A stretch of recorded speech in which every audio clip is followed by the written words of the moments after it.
juste, je vérifie vraiment pendant toute la vidéo si on voit pas que je suis juste en t-shirt et en slide pose et que je suis là, ouais, c'est bon, allez hop, on poste, tu te réveilles le lendemain matin, ça a fait 1 million de vues et tu te dis, il y a 1 million de personnes qui sont susceptibles De de m'avoir vu m'avoir en vu en slip. slip. C'est génial. Johan le Sauveur est arrivé. Lui et toutes ses casquettes, présentateur pour KD2A, le Téléthon ou encore Nickelodeon Vibes, influenceur et créateur de contenu prolifique sur les réseaux sociaux, acteur à la télé dans Premier Baiser, Sous le Soleil ou Le Commissaire Moulin, et puis au doublage où il suit les comédiens Zac Efron, Dave Franco ou Chad Michael Murray. On peut aussi l'entendre en Vecna, le grand méchant de Stranger Things, et dans les séries Succession, Glee, Prison Break, Friday Night Lights, Charmed, Mad Men, The Big Bang Theory, Véronica Mars, The White Lotus, pour n'en citer que quelques-unes. Après un petit cours de diction, nous parlons de sa vie, ses rôles, et de la lumière des avant-premières et des soirées du Festival de Cannes. Comment vit-il cette exposition ? Quel genre de rapport a-t-il avec les autres influenceurs ? Que cherche Johan en postant sur les réseaux sociaux ? Réponse tout de suite et maintenant. Bah, je l'aime, cher, c'est ma queen. Paraît qu'elle a pris cher. Voilà, ça c'est fait. Très bien, Ouais. bravo. En plus, sincèrement, moi je suis allé la voir en concert. C'est vrai ? Il y Quand ? a peut-être plus 4 ans, 5 ans, à Londres. Et elle était genre, mais j'étais là, putain meuf, t'assures quoi. Ah wow. Ah ouais, genre elle danse sa mère, elle a 72 ou 80. Elle doit être coachée de ouf, mais Ouais, mais tu la Quand vois, même, enfin son c'est corps, impressionnant. tout, c'est impressionnant. Moi, je dis, ah putain, meuf, bravo, quoi. Je sais pas si à cet âge-là, ouais. j'aurais autant On aura la la même niaque de tronche, ouais. faire un concert européen et partout dans Comme le Tina monde. Turner qui a tourné pendant... Et c'est exactement ça. Et pour moi, c'était les 2 dernières. Bon, Tina est partie, mais c'était vraiment des showrunners que j'adore ces meufs, j'adore. Ah, elles sont... Bon, et bah écoute, on fera Ah peut-être ben, un clin d'œil à Cher. oui. Cher, si tu nous écoutes pas, c'est normal. C'est- Parce que... on Ah non, t'aime- maintenant avec les trucs de YouTube qui traduisent automatiquement, Exactement, on peut Cher parler- pourrait exactement, nous voir pourrait nous capter. et se dire, tiens, il est sympa. Tiens, le petit Johan. Bon, les comédiens sont des pros de la diction. Pas L', mais l'autre. Alors attention, démonstration. Tiens, je vais te passer ça. Est-ce que tu peux nous lire ça ? Ah, moi, je suis nul en plus en... Alors, attends. Ah, suis-je bien chez... Alors, chez qui ? Ah, ce cher Serge. Suis-je bien chez ce cher Serge ? Celui-là, je l'aime bien. Il fait si chaud... Ah oui, encore une fois, chez ce cher Serge. Chez ce cher Serge. Mais j'adore celui-là, en plus. C'était un de mes préférés en cadeau. cours de théâtre. Il fait si chaud chez ce cher Serge. Je l'aime trop. 6 chasseurs sachant chasser, sans leurs 6 chiens de chasse, sont 6 chasseurs champions. Trop bien. Ouais, 16 jacinthes sèches dans 16 sachets secs. Et là, ce qui est très amusant, c'est que tu vois je suis dyslexique. Et donc, souvent, je veux lire le mot d'après avant. Et du coup, je me fais un mix des 2 mots. Ça ne fait pas ça ? Et souvent, j'ai remarqué ça en doublage, c'est que je veux tellement aller vite à des moments parce que la phrase est hyper rapide que d'un coup, je vais te mixer 2 mots. Bon, il y en a qui inventent d'autres mots. Hein. Là, mais moi, c'est normal parce que tu veux anticiper aussi. Donc Exactement. Et ouais. comme tu es toujours dans l'anticipation, et ben, je le fais même en lisant, tu le vois. Tu veux que je te les fasse tous ? Allez. La reine dindon, dit-on, dina, du dos, du dindon, du dindon. Celle-là, je l'aimais pas. Enfin, elle était mignonne, mais elle m'énervait parce qu'elle était dodu et tout. Et je me disais, pourquoi Tu vois, genre, j'étais déjà dindon, sur le body shaming déjà quand j'étais petit.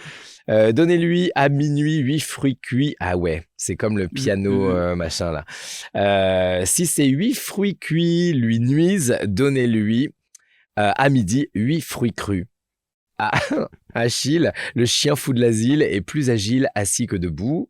Ses exacerbations m'exaspèrent. J'aime bien ça. Ses exacerbations m'exaspèrent. Et c'est marrant parce que depuis tout petit, je me sers du jeu pour articuler. Et quand tu as l'émotion, t'articules en fait. Et c'est hyper facile d'articuler quand tu as l'émotion, mais quand tu l'as pas, c'est hyper compliqué. C'est pour ça que c'est souvent compliqué. Prenez des notes. Ouais. Oui, allez-y. Prof yo-yo. Le fixe. Alors ça, il est horrible celui-là. Le fisc fixe là, exprès une taxe excessive à ex. Quand cordier cordant veut sa corde accordée. Pour sa corde accordée, 3 cordons. Il accorde, même si l'un des cordons de la corde décorde, le cordon décordant fait décorder la corde. Putain, c'est trop chaud. Bien ouais, je détestais ça. T'en as pas raté un qui est juste le meilleur? Lequel? Si, Constantino au-dessus. Ah, ouais, alors celui-là, vas-y. Si tu l'as... Ah non, il est horrible. Ah oui. Ouais. Constantinopolitain, quand te déconstantinopolitinises... Putain. Ah ouais, mais le mot déjà il est intense. Tu le vois, tu te dis en fait il n'y a pas assez d'un téléphone. Il faut 6 téléphones pour mettre juste le mot. Constantinopolitain, quand te déconstantinopolitaniseras-tu? Je me déconstantinopolitaniserai quand tous les Constantinopolitains seront déconstantinopolitanisés. Voilà. Bon, nous, ça c'est fait. On habite à Paris, c'est plus simple. Ah ouais, concrètement. Mais ça c'est terrible. Après, non, sincèrement, l'articulation, moi j'étais pas fan de ça, mais comme je faisais du chant, en fait, obligatoirement, on t'en fait faire tous les jours. Et très vite, j'ai eu une sorte de diction plutôt sympa. Et j'ai pas trop à le faire et du coup je les connais pas par cœur, et c'est quand tu commences à les connaître par cœur qu'aussi il y a certaines facilités qui se font. Mais moi j'ai eu la chance, et je pense que c'est aussi ton corps, on n'a pas tous la même bouche et la même appointance à articuler. Ouais. Et on ne parle pas tous de la même façon, et tu vois il y a des gens qui vont suis-je bien chez ce cher Serge être hyper galère là-dessus. Moi c'est quelque chose que j'ai toujours aimé et trouvé facile, et c'est selon, et je trouve ça fantastique justement de travailler encore ça sur la différence. Moi, c'est un petit thème que j'aime t'arrive encore d'en faire avant les studios? Justement, jamais. Okay. Jamais. Je pense que j'en ai fait pendant 15 ans, tout le temps, tous les jours, en cours au conservatoire. Et du coup, non. Ouais. Et j'ai même parlé dans tellement de langues que... et ça aussi, c'est compliqué. C'est encore pire que l'articulation parce que c'est la forme de bouche qui n'est pas la même. Tu ne places pas ta langue de la même façon quand tu parles en japonais, en anglais, enfin dans toutes les langues d'ailleurs. Et du coup, c'est un exercice autre que l'articulation. C'est un exercice et là encore, c'est marrant, tiens, je suis en train de me dire, j'utilise encore mes émotions pour y arriver. Franchir les obstacles. Ouais, pour franchir les obstacles. Et en anglais, par exemple, l'anglais, c'est pas si évident, mais comme c'est une langue émotive, enfin d'émotion, c'est vachement simple en fait, parce que t'as pas beaucoup de mots, mais tu peux les dire de plein de façons différentes, chaque mot. Et japonais, c'est pas évident parce que c'est pas quelque chose qu'on a l'habitude de mâcher. C'est vraiment des trucs très... c'est des petites syllabes comme ça pour nous, c'est très difficile d'y mettre des émotions et tout. Mais je travaillais aussi, la forme de la bouche selon le langage, quoi. Ça, j'adorais. Ouf. Ouais. C'est passionnant, les langues, le travail, tout ça autour des langues. Ça fait partie, parfois, ça fait partie aussi, l'extension, on va dire, du travail de comédien. Complètement, ouais. Aujourd'hui, tu fais tout plein de trucs, mais à la base, t'es comédien. Qu'est-ce qui t'a donné envie de faire ça? Moi, ça a été un joli hasard. Et alors, ma grand-mère, elle serait encore là. Elle me dirait, non, Yoann, je t'ai toujours dit qu'il n'y avait pas de hasard. Et elle avait raison. Elle me disait, il n'y a pas de hasard, il y a des rendez-vous. Alors, bien sûr, elle l'a piqué comment il s'appelle d'ailleurs? Merde, ça me reviendra. À savoir que j'ai 42 fièvres au moins là. Je suis malade. Éloire, Paul Éloire. Okay. Paul Éloire. Et en fait, je suis arrivé à Paris un peu déconcerté par certaines choses dans ma famille qui se passaient pas très bien. Je suis arrivé chez ma grand-mère et elle s'est dit, mince, il faut que je lui fasse faire un truc un peu extrascolaire parce qu'il parle pas, il s'exprime pas.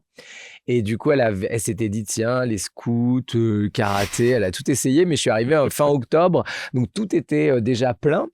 Et j'étais dans le 17e, à l'église Saint-Ferdinand du 17e arrondissement de Paris.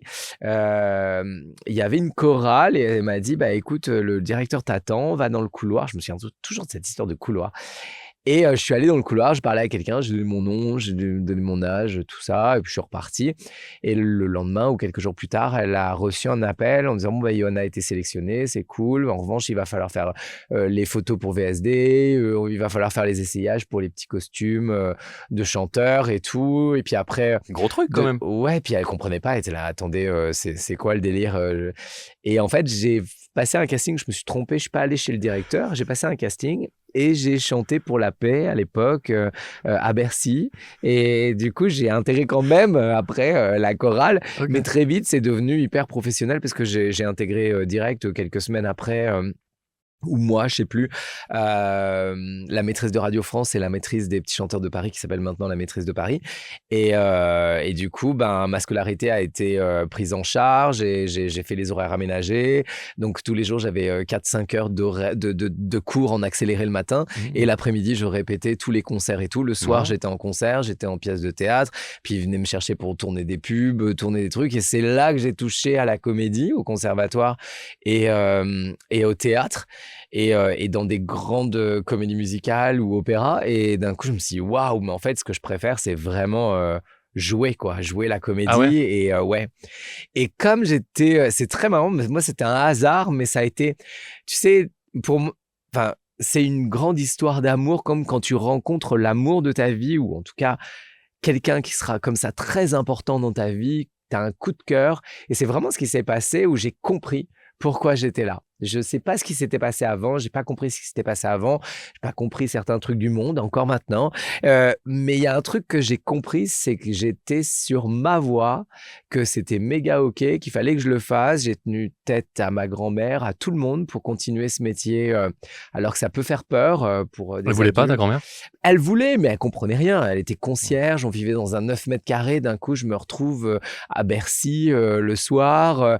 Après, je fais le Japon, la Corée, la Chine, la Thaïlande comme représentant de la France, où j'allais dans des palaces de malades. Je revenais avec tout, j'avais volé les savons et tout, et j'étais là, mamie, tiens, je te ramène des trucs, il y a des brosses à dents gratuites et tout, je comprenais rien. Et on vivait dans un 9 mètres carrés sans... Mais avec des brosses à dents de palace. Mais voilà, et c'est ça, et c'est marrant parce que je l'ai toujours gardé, ça, c'est que j'ai la chance, grâce à mon métier, de toucher à des choses incroyables, d'aller dans des endroits de rêve, des endroits vraiment que peu de gens voient ou font, ou des activités que peu font. Et en même temps, je suis toujours le petit Yoann qui retrouve son 9 mètres carrés et qui a les pieds sur terre. Je sais que ma grand-mère, à l'époque en francs, a gagné 50 francs pour laver 6 étages. Et voilà, elle a eu mal au dos toute sa vie après, mais pendant des années, elle m'a nourri grâce à ça. Et moi, j'ai pu faire le tour du monde et j'ai pu faire un métier que j'aime à la folie grâce à une personne aussi incroyable. Et donc, quand je vais signer, et tu connais, puisque parfois tu me dis, tiens, c'est là-bas, il faut signer son contrat. J'ai toujours beaucoup d'amour pour ma grand-mère et je dis toujours merci. Je sais ce que je gagne et je gagne bien ma vie grâce à quelque chose que je sais faire, mais une passion. Et ça, c'est énorme. Et donc, j'ai vraiment les pieds sur terre avec ça. Mais j'ai rien compris. Je n'ai rien compris. Et c'est arrivé dans ma vie, c'était une évidence. Je savais le faire tout de suite. Jouer la comédie, en tout cas partager mes émotions. Et ça, c'était tellement facile que voilà, c'était évident. Alors, tu ne vas pas me contredire du coup, parce qu'il paraît que comédien, c'est fastoche. Tu te pointes quand on te convoque, tu dis ton texte, tu signes ton contrat et tu te barres. C'est pas mal. Ton point de vue. Non, c'est pas fastoche du tout. En fait, ça, c'est le haut de l'iceberg. Bien évidemment que quand on travaille déjà, c'est fastoche d'aller signer un contrat, merci, on t'appelle bababa. Mais il y a, moi je fais partie de ceux qui travaillent, il y en a des milliers qui ne travaillent pas. Ça reste une intermittence. Donc une intermittence, c'est un travail que vous avez de temps en temps. Alors on nous dit c'est hyper bien payé, bien sûr, mais alors il y en a, ils travaillent une fois tous les 2-3 mois. Il y en a qui travaillent au théâtre et le théâtre c'est sous-payé très souvent. Je sais même pas comment ils y arrivent. Souvent, c'est parce qu'ils sont mariés avec quelqu'un qui a un travail entre guillemets normal. Il y a des personnes qui galèrent toute leur vie. C'est un métier très difficile déjà pour trouver du travail. C'est un métier très difficile psychologiquement pour supporter aussi d'être rejeté, voilà, il y a plein de trucs qui viennent pimenter l'histoire, qui sont pas faciles à accepter et à digérer constamment. Il y a des histoires de pouvoir, il y a des histoires de placement, il y a des histoires de mafia, il y a des histoires de tout ce qu'on veut. En mafia, j'en rajoute un peu, mais en tout cas, voilà, il y a des choses parfois qui peuvent vous paraître très injustes. Donc, si vous n'êtes pas animé par la passion et par quelque chose qui est vraiment viscéral, où il y a un truc qui est inébranlable, vous allez souffrir. En revanche, parce que c'est pas facile, et non, c'est pas un métier facile, et qui plus est, le point aussi qui est très difficile, c'est qu'il faut se mettre à nu. Et même si moi j'utilise ça avec beaucoup d'humour à chaque fois, ça a été un vrai travail pour moi, et ça l'est encore, parce que c'est un travail constant, d'aller toujours plus loin dans la mise à nu et la sincérité et l'authenticité. Et moi, c'est quelque chose qui, en tout cas, est tellement important pour moi, d'avoir laissé une trace sur Terre d'authenticité je trouve qu'on n'est pas très important, et que si on peut laisser au moins qui on est dans l'authenticité, vraiment dans un truc très rough, comme on dit en anglais, j'aime bien ce terme, un truc très vrai, où au moins ça aura peut-être ressemblé à personne, mais ces personnes-là, moi, qui sont hyper authentiques, m'ont toujours beaucoup inspiré, et j'ai envie, je suis sûr que dans sa différence, on peut inspirer. Donc du coup, c'est ça aussi le métier de comédien, c'est d'être le plus vrai possible pour toucher les gens en plein cœur, parce qu'on se ressemble aussi. Et on vit tous les mêmes choses quelque part. Donc du coup, c'est hyper dur de se foutre à poil en tant qu'acteur.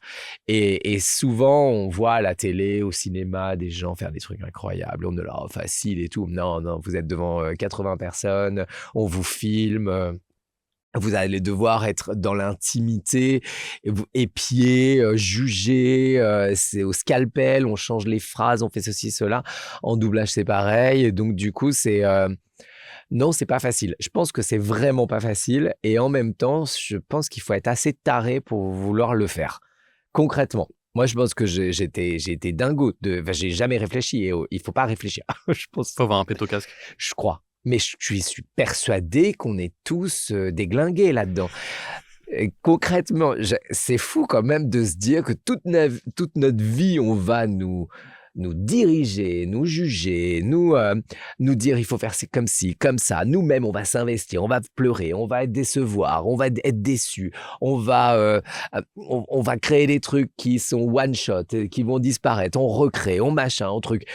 À quoi bon? Et en même temps, voilà, ça c'est pour l'amour de l'art. Ouais, c'est un plaisir tel que moi je le ferai, je recommencerai encore tout ce que j'ai créé et encore plus. Mais c'est un métier très très difficile. Enfin, moi je trouve que c'est difficile. Qu'est-ce qui t'inspire dans le métier? La différence et le lien.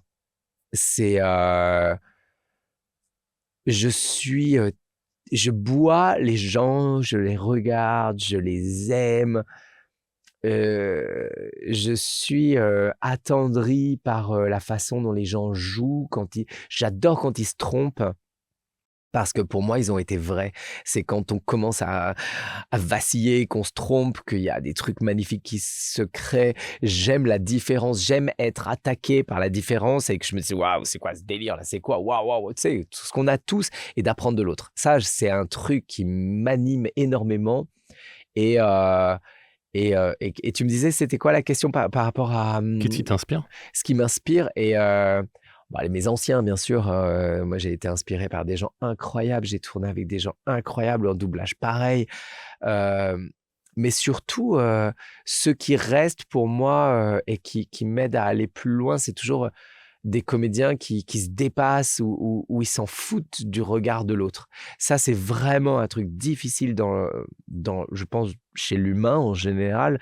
Mais qui plus est, quand tu décides de faire un métier où tu es voyant et visible, et donc susceptible d'être giflé par le regard de l'autre, et c'est c'est hyper dur le regard de l'autre, et celui qui s'en fout le plus, c'est celui qui est le meilleur pour moi, parce que il va se dépasser, il va donner tout ce qu'il a à donner, et c'est souvent masterpiece. Moi, c'est quelque chose qui m'inspire énormément. J'aime les gens qui se donnent, j'aime les gens qui parlent de leurs valeurs, j'aime le lien. Je me suis aperçu à force de travailler longtemps là-dedans, que le lien qu'on avait avec ceux avec qui on travaille, mais même le public, c'était un truc invisible, incroyable, et que c'est dans nous, notre différence, qu'on va trouver le lien du fait qu'on est tous pareils, en fait. C'est fou de montrer que t'es différent, et en même temps, on va tous ressentir et être en lien, parce que on l'a tous vécu, ou on connaît, ou on comprend, on va être en empathie. L'empathie, c'est merveilleux aussi pour ce métier. Je trouve que, voilà, il y a plein de choses qui m'animent, mais entre autres, ouais, le lien, les valeurs, la différence. Ouais, la différence, c'est trop bon, ça. Oh, non, mais moi, j'adore. Bon, quand t'es inspiré, parfois, tu fais un mec qui s'appelle Zac Efron. Ah oui. Oui. Tu me parles de lui. Qu'est-ce qu'il a de particulier, ce petit bonhomme? Ah, Zac Efron. Zac Efron, en fait, qu'est-ce qu'il a de particulier? C'est mon pote. Zac Efron, c'est mon pote, en fait, maintenant. Il y en a certains comme ça qui sont devenus mes amis de doublage, j'ai l'impression. Quand je les retrouve, je suis trop content. Je me retrouve comme dans des chaussons. Il y a un truc, on les connaît par cœur. Tu connais son œil et tout. Et c'est fantastique de te dire que tu as une part d'intimité avec eux qui est assez forte, en fait, parce que tu vas vraiment décortiquer leurs émotions, les revivre pour les servir. Et du coup, il y a un truc d'intimité qui se crée, qui est très, très fort. Et du coup, ça devient des potes. Moi, c'est vraiment des potes. Et Zac Efron, alors lui, je l'adore. Alors, j'ai failli pas le faire, en plus, c'est rigolo, parce que oui, j'ai failli pas venir au casting, parce que j'étais malade comme aujourd'hui, et j'ai failli pas venir, et je me suis dit putain, j'avais 2 castings ce jour-là, dont celui que je fais, un autre aussi, c'est celui que je fais dans Twilight, et c'était pour la série qui faisait juste avant Twilight, et à dubbing, j'avais ces 2 castings, ces 2 essais. Je m'étais dit non, quand même, j'ai 2 essais, ça craint et tout. Et quand je suis arrivé, j'ai vu les scènes, et c'est comme Chad Michael Murray, c'est des personnes où je me suis senti tout de suite lié avec eux. Il y a quelque chose qui a été logique. Enfin, ma voix sur lui, c'était OK, c'était hyper logique, et je comprenais ce qu'il faisait, j'avais envie de lui rendre honneur. Il y a quelque chose qui s'est créé qui était très, très facile, et c'était une évidence, voilà, ce que j'appelle à chaque fois des évidences, comme quand tu rencontres quelqu'un et que tu dis putain, c'est un match de fou, là, on s'entend trop bien, on va devenir des super potes, et c'est vraiment ça, quoi. Une rencontre. Ouais, une vraie rencontre. Ouais. Et c'est en général, c'est ça, hein, les comédiens avec qui ça marche bien en doublage, c'est des rencontres, je pense. T'en tiens depuis aussi longtemps, ou presque, que qui sont moins évidents?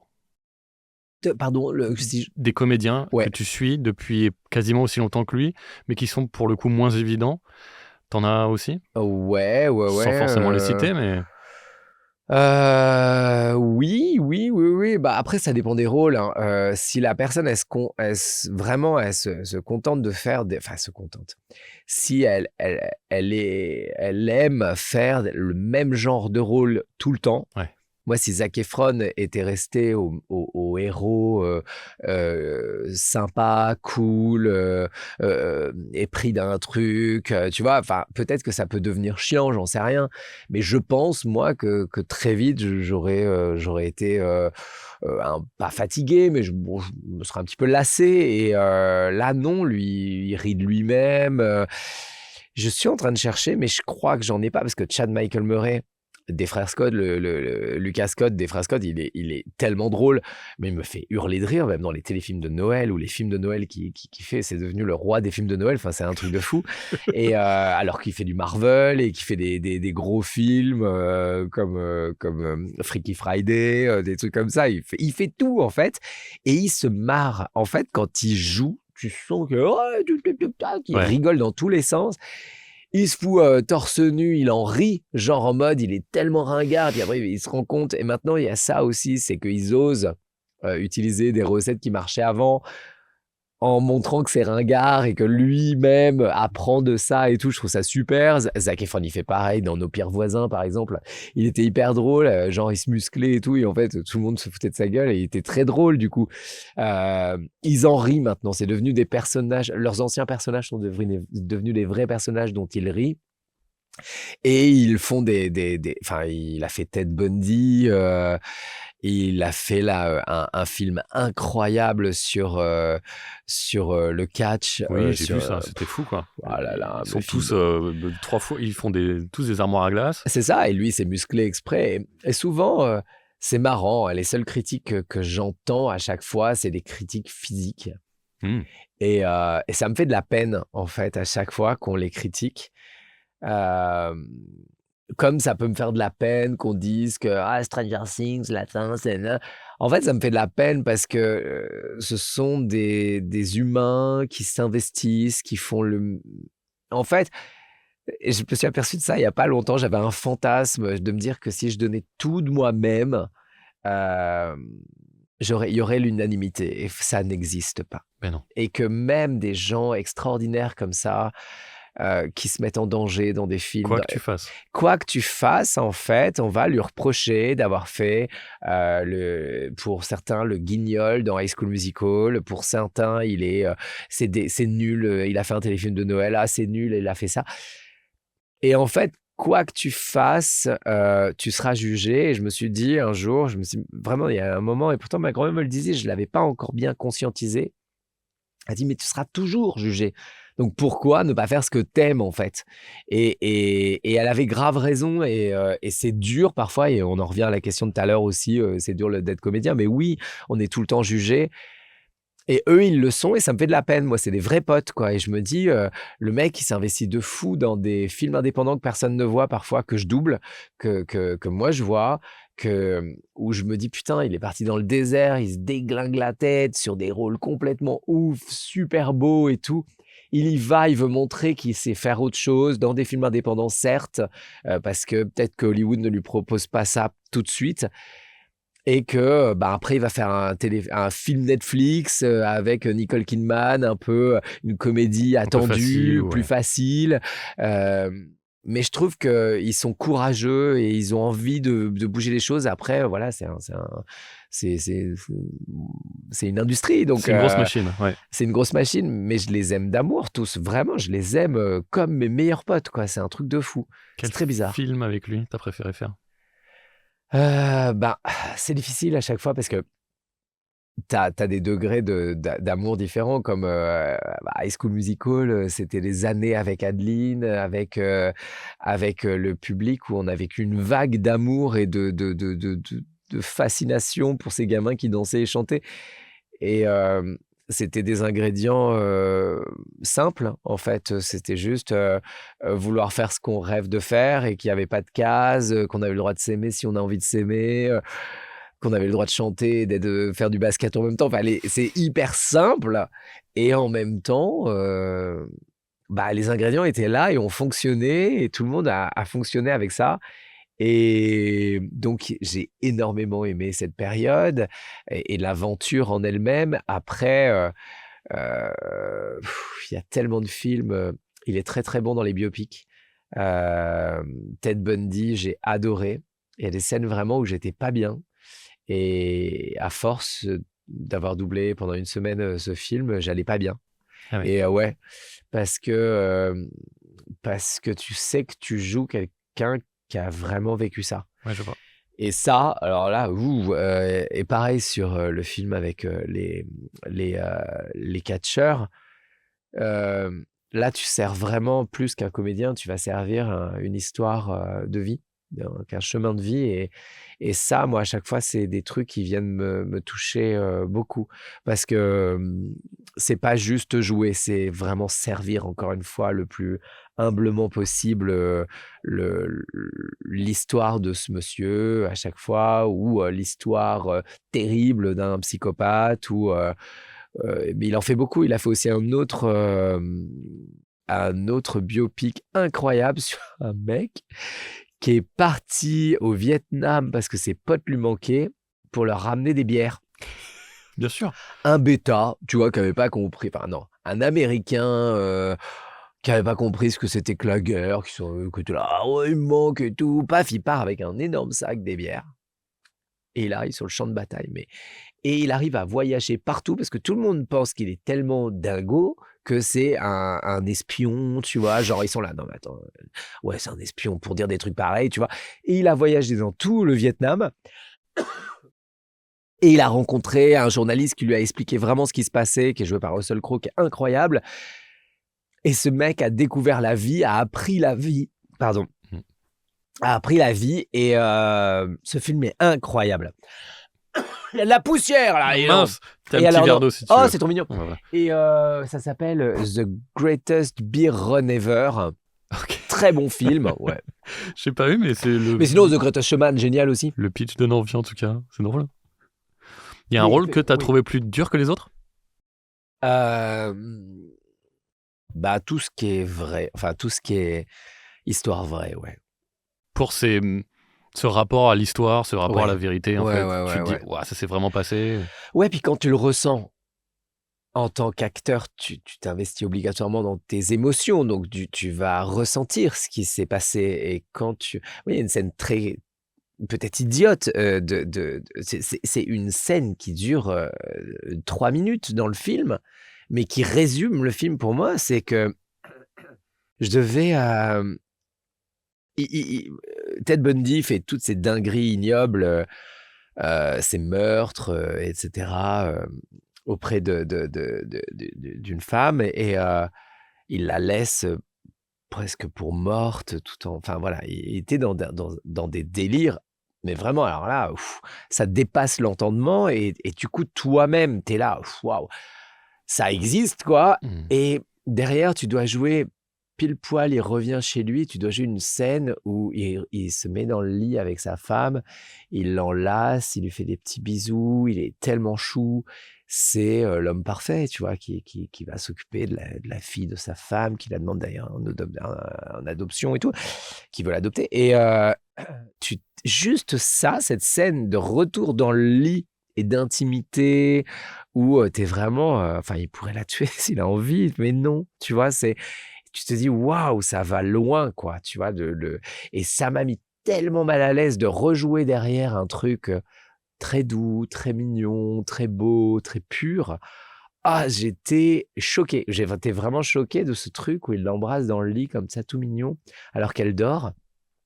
Et qu'il la serre dans ses bras. C'était, je sais pas, il y a des détails comme ça, parfois dans un film, ça peut durer 1 minute, où je suis là, Et ça m'avait choqué, mais il y a plein de films qui m'ont choqué.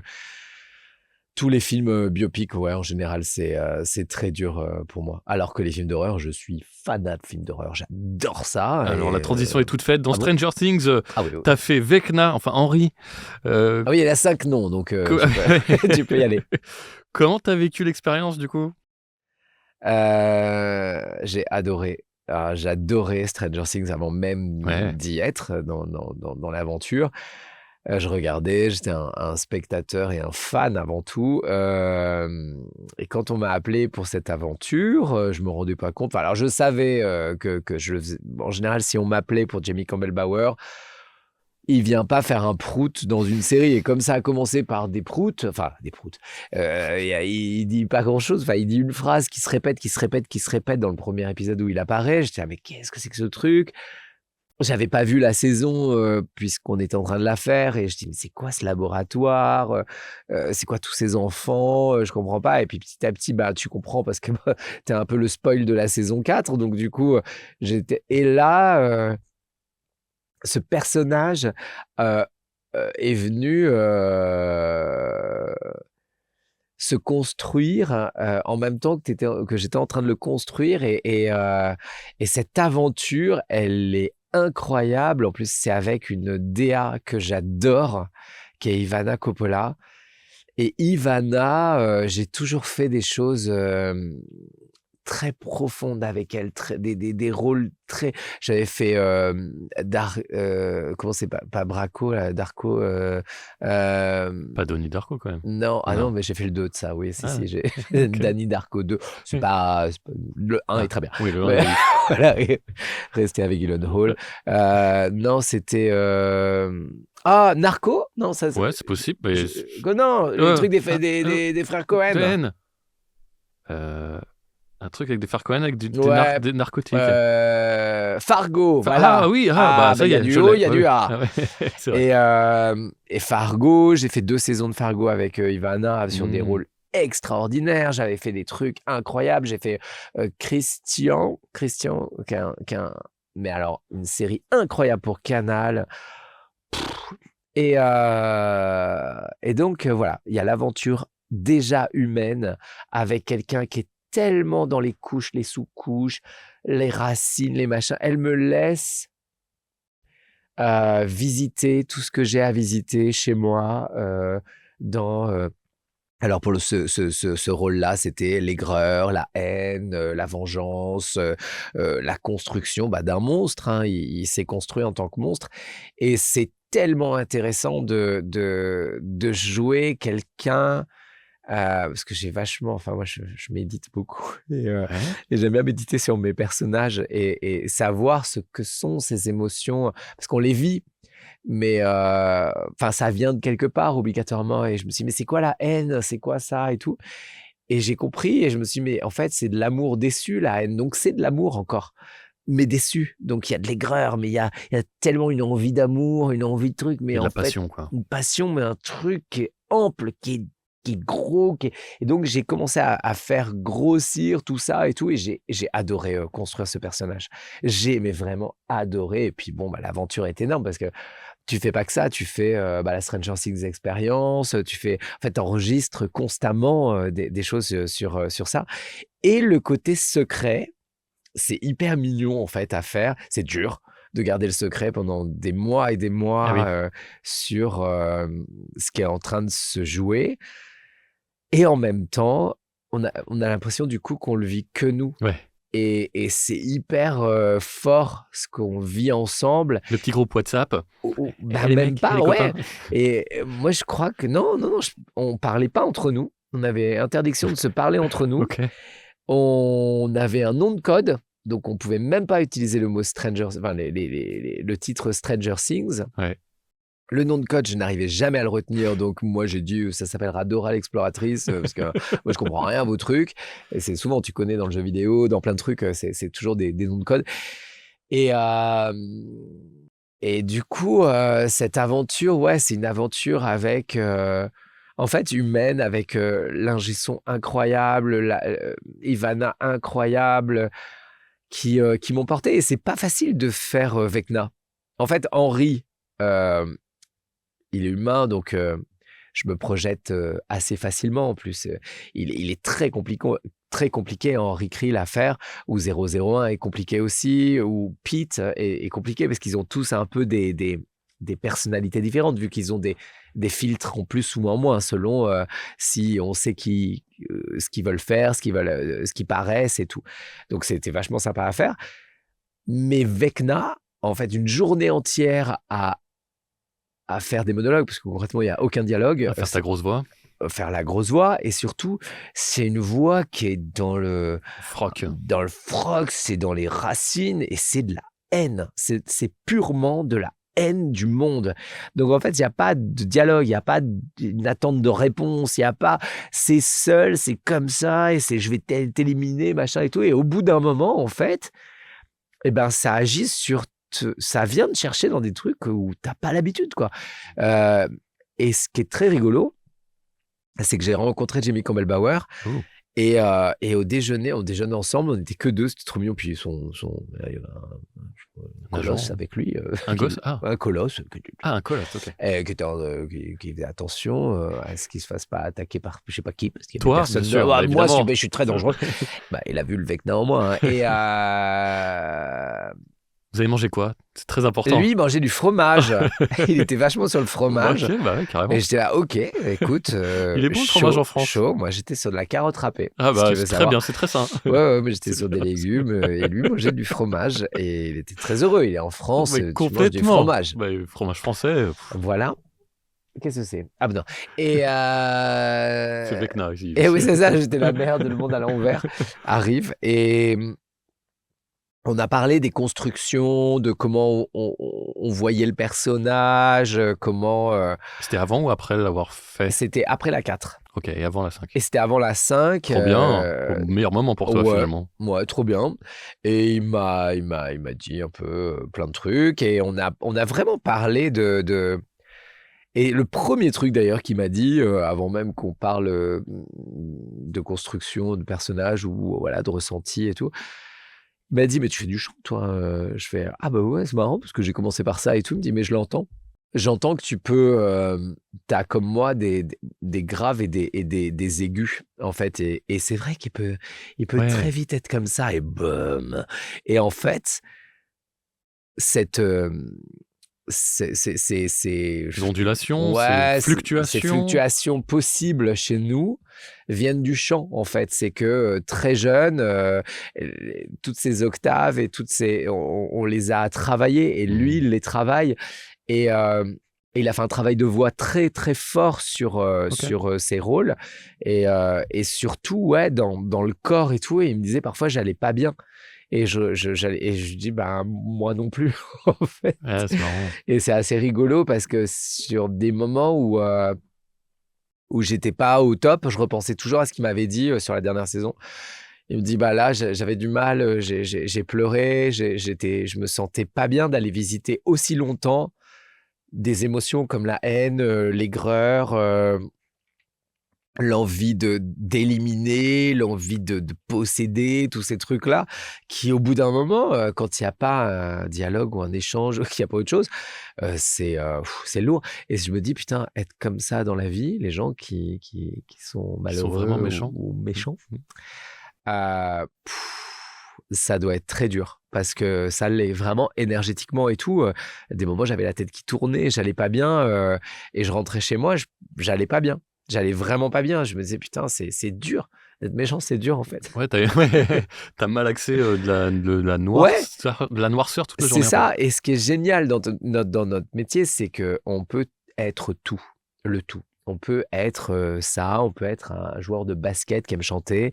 On peut tout incarner. Mais dans l'incarnation, tu as le ressenti. Et donc, il faut toujours avoir cette petite distance en disant, c'est pas moi, machin. Mais comme tu le ressens quand même, ça peut au bout d'un moment venir te chercher sur des choses qui sont pas habituelles, et du coup mal les vivre et te dire putain, c'est lourd, quoi, c'est dur. A priori, c'est flatteur, c'est que tu as bien fait ton boulot. Oui, et du coup j'ai eu un retour incroyable, et merci du retour. Moi, j'avais très peur parce qu'au début, c'était Paul Borne qui faisait Vecna. Okay. Et pour pas qu'on sache que Henri était Vecna et tout. Et du coup, je me disais, putain, je passe après Paul Borne, qui est... qui a un peu plus de grave. Ouais, et puis qui est voilà, j'aime énormément cet acteur, et je me sentais petit. Au début, je disais, moi, je suis le petit yo et tout. Et en fait, non, il n'y a pas, quand on va visiter ses profondeurs, comme il le fait plus facilement, parce que c'est facile de lui donner ses rôles, bah voilà, on y va tous, et différemment, avec des voix différentes et tout. Mais voilà, j'étais là, putain, waouh, je vais être... et oui, et je vais être pas au niveau de Paul Borne, parce que personne ne peut être au niveau de personne. Et donc Paul Borne est la voix française de Johan Sauveur. C'est non, j'aimerais bien. Mais voilà, j'ai eu avant aussi un bel exemple de ce qu'était qu'un comédien investi et qui aimait son personnage aussi.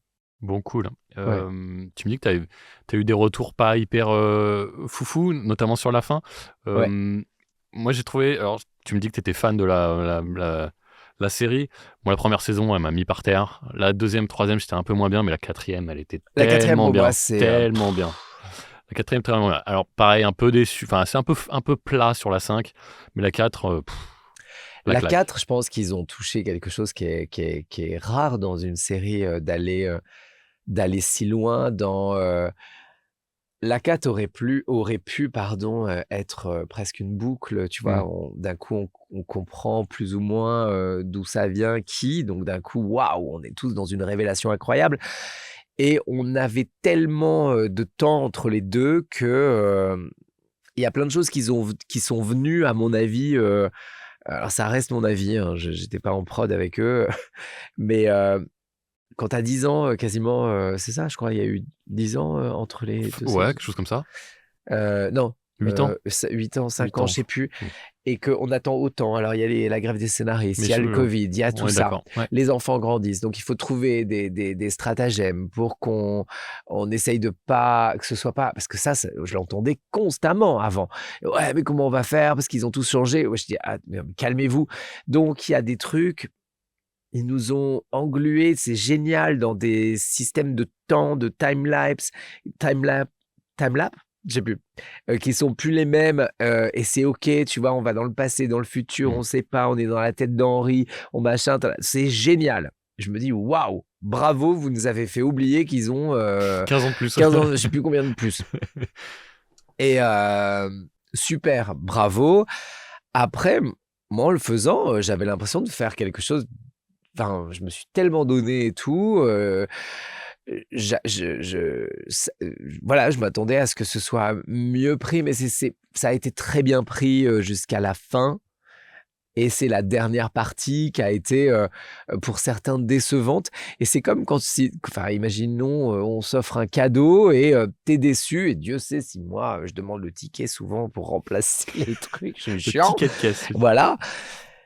Et je comprends, tu vois, t'es l'autre, si t'as construit un cadeau et que tu lui dis que t'aimes pas, c'est pas super agréable. Donc moi, je l'ai pris comme ça. À un moment, c'était un peu... je trouvais que on avait tellement eu quelque chose de bien qu'on était peut-être un peu gâtés. Et c'est vrai, et on est gâtés dans les séries maintenant. On est hyper gâté de voir ça le plus vite possible. On peut regarder tous les épisodes d'un coup et se les bouffer d'un coup comme ça. Donc oui, on est gâté. On est un public gâté et j'en suis ravi. Et Avant, on avait eu un épisode par semaine, parfois un épisode par mois et tout. Maintenant, c'est une possibilité de tout voir d'un coup. Et du coup, parfois, on est un peu là. Oh ouais, moi j'aurais bien aimé. Alors que le truc, il est dément. Oui, j'aurais aimé une bataille, moi aussi, plus longue. Maintenant, quand je regarde ça en tant que public, je me dis, putain, avec Na, j'aurais bien aimé qu'il y ait un truc un peu encore plus fort, encore plus grand. Il y a plein de trucs qui peut-être manquent ou je ne sais pas. Mais en tout cas, cette aventure, j'oublierai jamais même ce qu'on a fait en dernière saison. J'ai adoré. Je pense que ça remet pas en question votre travail. Ah non, du tout. Je l'ai pas du tout pris comme ça. Hein. Ouais. Non, les critiques. D'ailleurs, j'ai eu que des critiques agréables sur notre travail et c'est adorable. C'est plus, je voyais des attentes qui étaient pas comblées, donc du coup, j'étais merde, putain. Voilà, moi je trouve quand même qu'on a eu un beau spectacle et il y a un truc surtout que j'ai aimé, c'est l'aventure en elle-même. Moi, je reste sur un truc où, waouh, l'engouement et la force du public, c'est là où on voit quand il y a des vagues comme ça qu'on avait eues sur High School Musical, sur des grosses vagues qui existent sur plusieurs années comme ça, c'est très fort. Et sur Stranger Things, je l'ai vécu à 2000% parce que je me suis dit, des vagues comme ça, t'en as pas 5000. Et tu vois l'intelligence de la communauté, c'est dingo. Moi, le coup de l'épisode 9, tout, j'étais là, mais vous êtes trop fort. Vous donnez des leçons à tout le monde. À tout le monde. Le public est incroyablement fort. Et c'est quand t'es investi et que t'aimes que tu fais ça. Et les gens étaient tellement dans l'amour que... expérience de ouf à faire, à refaire. Et je le souhaite à tout le monde. Je souhaite vraiment de vivre ça à tout le monde. Dans Succession. Ouais, j'adore. Tu faisais Greg, j'ai adoré cette série. Ah, j'adore cette série. Greg, un gars pas très fut-fut. C'était comment? Oh, il est mimi. Il est mignon, mais Greg. Non, mais Greg. Le seul finalement normal. Gentil, normal. Alors, oui, voilà. Alors qu'essaye un peu au fur et à mesure des saisons de leur ressembler. Hein, Mais Greg, alors, le mec qui ne finit jamais ses phrases. Mais tu devais te taper des barres. Mais... Je riais tellement. Dirigé par Benoît Dupac, où ça a été... Benoît, c'est mon papa de Charmed. Pour toujours. Benoît, c'est Léo. Donc, c'est mon papa dans Charmed. Moi, je suis Chris Halliwell. Et lui, c'est Léo, l'être de lumière. Et du coup... Benoît, l'être de lumière. Mais ouais, Benoît, j'ai une affection particulière pour lui en tant... En fait, il se crée des trucs quand on joue avec les gens, justement. Moi, j'ai pas eu ces rapports de papa, maman, machin. Donc, quand j'en ai... il y a quelque chose qui se crée, qui s'est créé avec Blanche sur Desperate Housewives, qui jouait Brie. Et Benoît, c'était mon Léo. Mon papa de Charmed. Et ça le sera toujours. Et du coup, de le voir en direction, d'un coup, je me dis, waouh, c'est un autre profil qui arrive. Et il est incroyablement sur le coup. Benoît, en fait, il va te donner un terrain de jeu incroyable. Il est même sur plusieurs coups à la fois. Mais c'est alors, déstabilisant. Johan, on va faire la boucle 3 et 47 en même temps. Bam, bam, bam, il regarde, il fait le truc, il est machin et tout, et il est tout le temps avec toi, Benoît. Il est tout le temps sur le coup. Il écoute, il sent, il est avec toi et il est plein d'amour. Donc, sur Succession, moi, je suis arrivé sur cette série dès le départ. Ils avaient tous des rôles de saloperie, de machin, de vengeance, de trucs hyper sérieux, tu vois, genre à jouer et tout. Et moi, j'arrive et je vois ce mec, cette grande asperge trop drôle, qui arrive, qui comprend pas, qui panique non-stop, qui finit pas ses fins de phrases. Et vraiment, il fait des diarrhées verbales. Mais pour faire une diarrhée verbale, c'est hyper compliqué parce que tu dois, toi, comprendre les sens dans lesquels tu vas, mais que tu ne dis pas. Oui. Donc, du coup, c'est constamment un exercice incroyable. Je fais ma première boucle. Moi, j'adore ce genre de personnage. Et Benoît, surtout, me fait « Waouh, ah ouais, écoute, je crois que j'ai bien fait de te mettre là-dessus, etc. » Et j'ai fait des années avec lui. Et surtout, anecdote qui est très mignonne, c'est que... Dedans, il y a la femme de mon grand-père qui est jouée par une Française qui vient de se doubler. Ok. Qui vient se doubler en français, du coup, enfin française en tout cas, qui parle français. Et elle vient se doubler et elle est souvent avec Greg, avec cousin Greg. Et je me suis doublé avec elle et tout. Et elle m'a dit, c'est rare de voir quelqu'un qui lui ressemble autant dans l'attitude, etc. C'est un petit chien fou, Greg.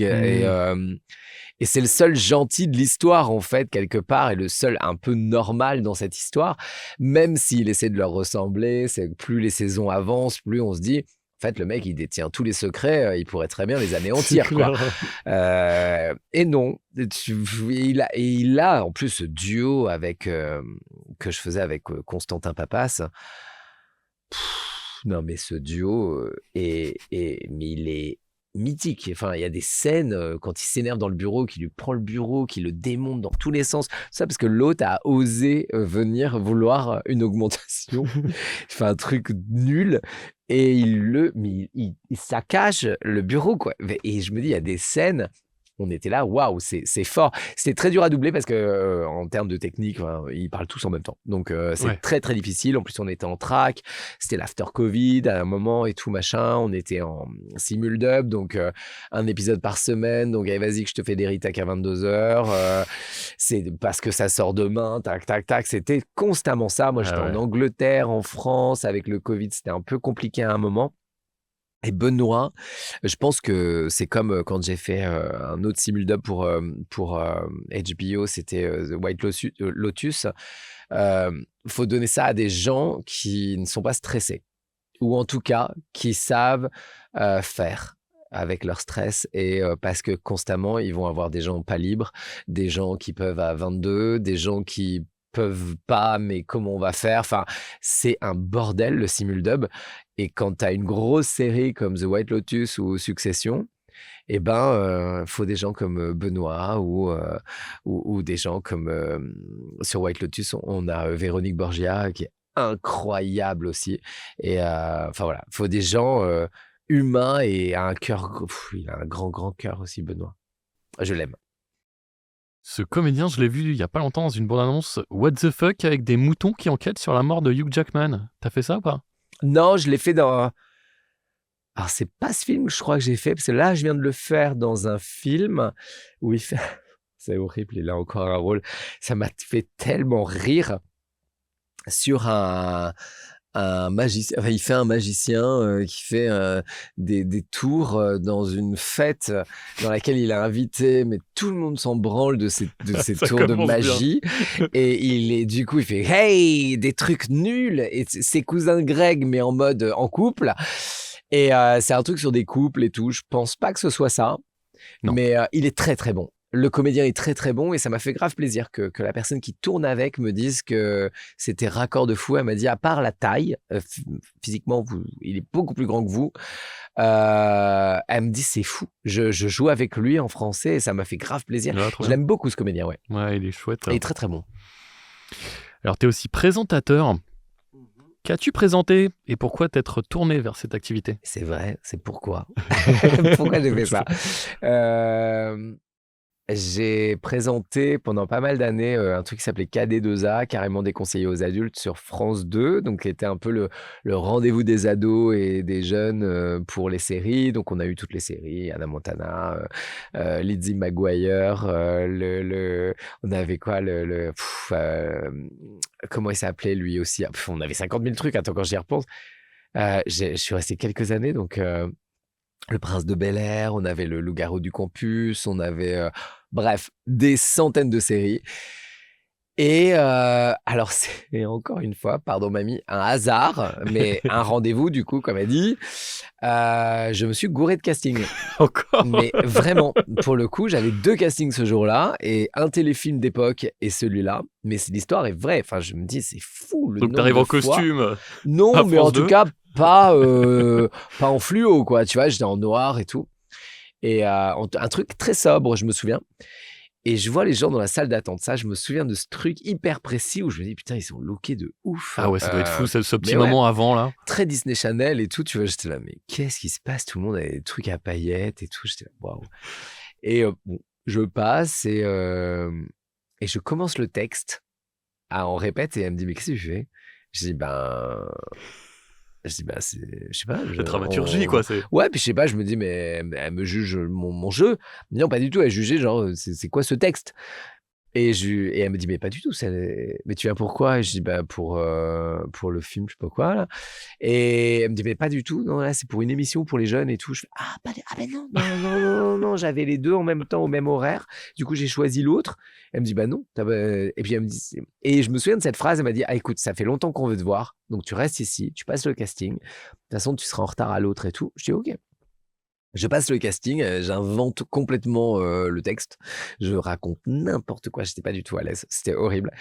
Et je suis rappelé. Donc après, j'ai passé plusieurs callbacks, ce qu'on appelle les callbacks et tout. J'ai tourné un pilote dans le décor et je suis devenu animateur.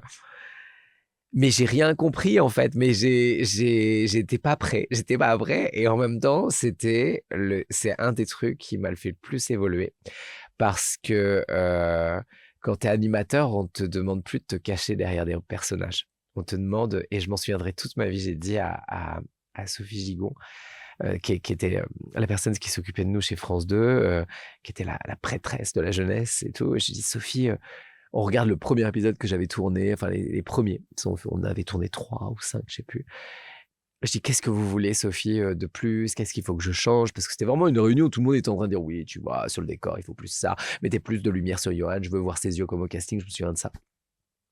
Puis moi, je dis, Sophie, qu'est-ce que vous voulez et tout? Qu'est-ce que j'ai à changer? Elle me dit, mais Johan, en fait, rien.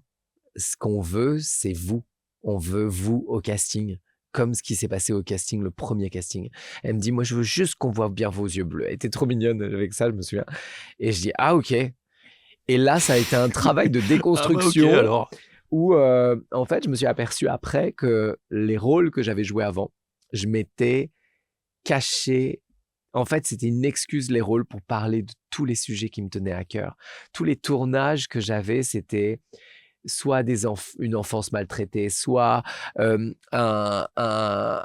fils d'une flic, donc qui allait, où il y aurait de la justice, où il y aurait des thèmes qui me tenaient tellement à cœur. Et je me cachais derrière les rôles parce que l'âge, parce que j'avais pas encore la force de voir pourquoi je faisais ce métier. Je savais même pas, c'était vraiment, je l'ai fait à l'instinct. Et là, d'un coup, on me demandait d'être moi, sans filtre, sans rien. Et j'étais ah waouh, c'est chaud. Et je me suis dit que si les gens me détestent, en fait, si les gens m'aiment pas, qu'est-ce qui va se passer? Et en fait, ça a été tout l'inverse.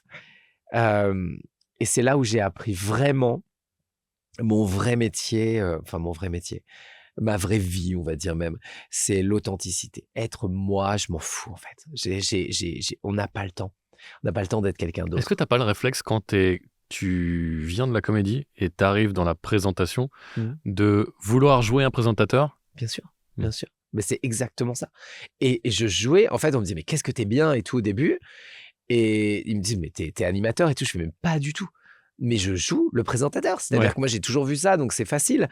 Mais quand, d'un coup, le présentateur se met à parler de plein de trucs aux ados, en mode, moi, je suis passé par là et tout, et que tu commences à puiser dans tes trucs, à faire des documentaires sur le harcèlement, des documentaires sur... les viols, sur plein de trucs, et que tu te dis waouh, je suis impliqué de fou en fait, et que tout ça pète, et à la fin ce qui reste, tu sais, oui, tu te tiens bien comme des présentateurs que tu as toujours vus, et en même temps cette émission elle me permettait d'être vraiment n'importe quoi, de me tenir n'importe comment, donc on s'en foutait, et j'ai vraiment appris à être authentique avec KD2A. Et grâce à Sophie, grâce à Carole Guerzon, grâce à des gens comme ça qui m'ont fait confiance, mais je comprenais rien. Quand on me disait, oui, alors tu vas présenter le Téléthon pendant 6 heures le matin en direct, seul, avec Marie Drucker et tout, je disais, ouais, attends, non. Je suis pas animateur. En fait, je disais toujours ça pendant des années chez France 2. Je disais, mais je suis pas animateur. Je fais semblant d'être animateur, mais moi, je parle de ma vie, quoi. Je parle de, ah tiens, j'ai rendez-vous à la banque. Vous avez eu la banque, les enfants?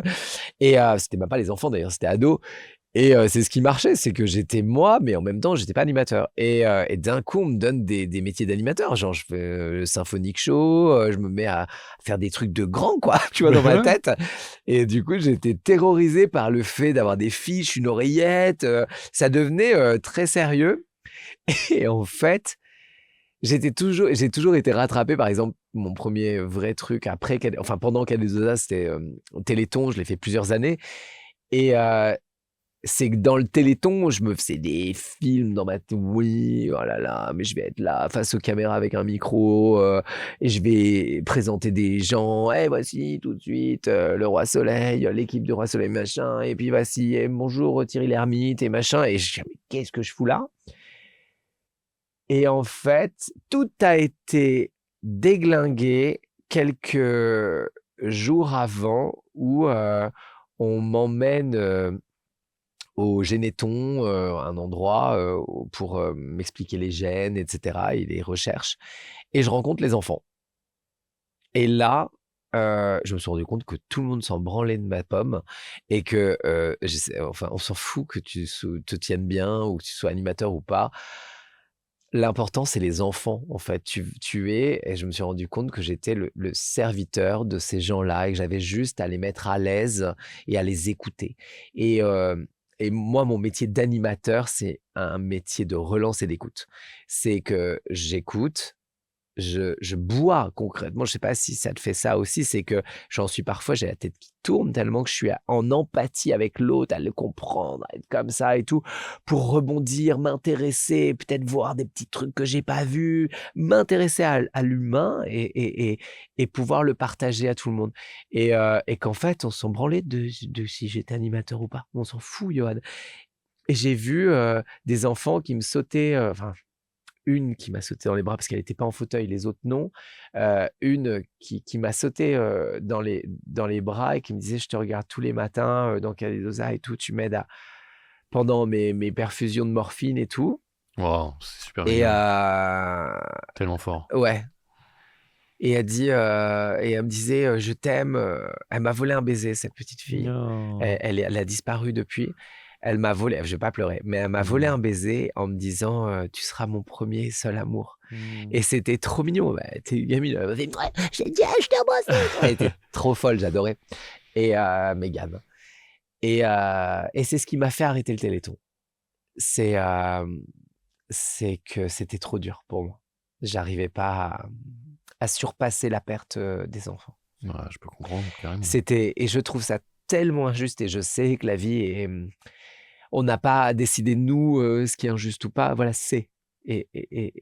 Mais c'est pour moi inconcevable qu'on enlève, qu'on fasse vivre déjà des situations comme ça à des familles, parce que il n'y a pas que l'enfant qui souffre. Il y a j'ai vu des familles entières s'investir autour d'un enfant et vivre autour d'un enfant.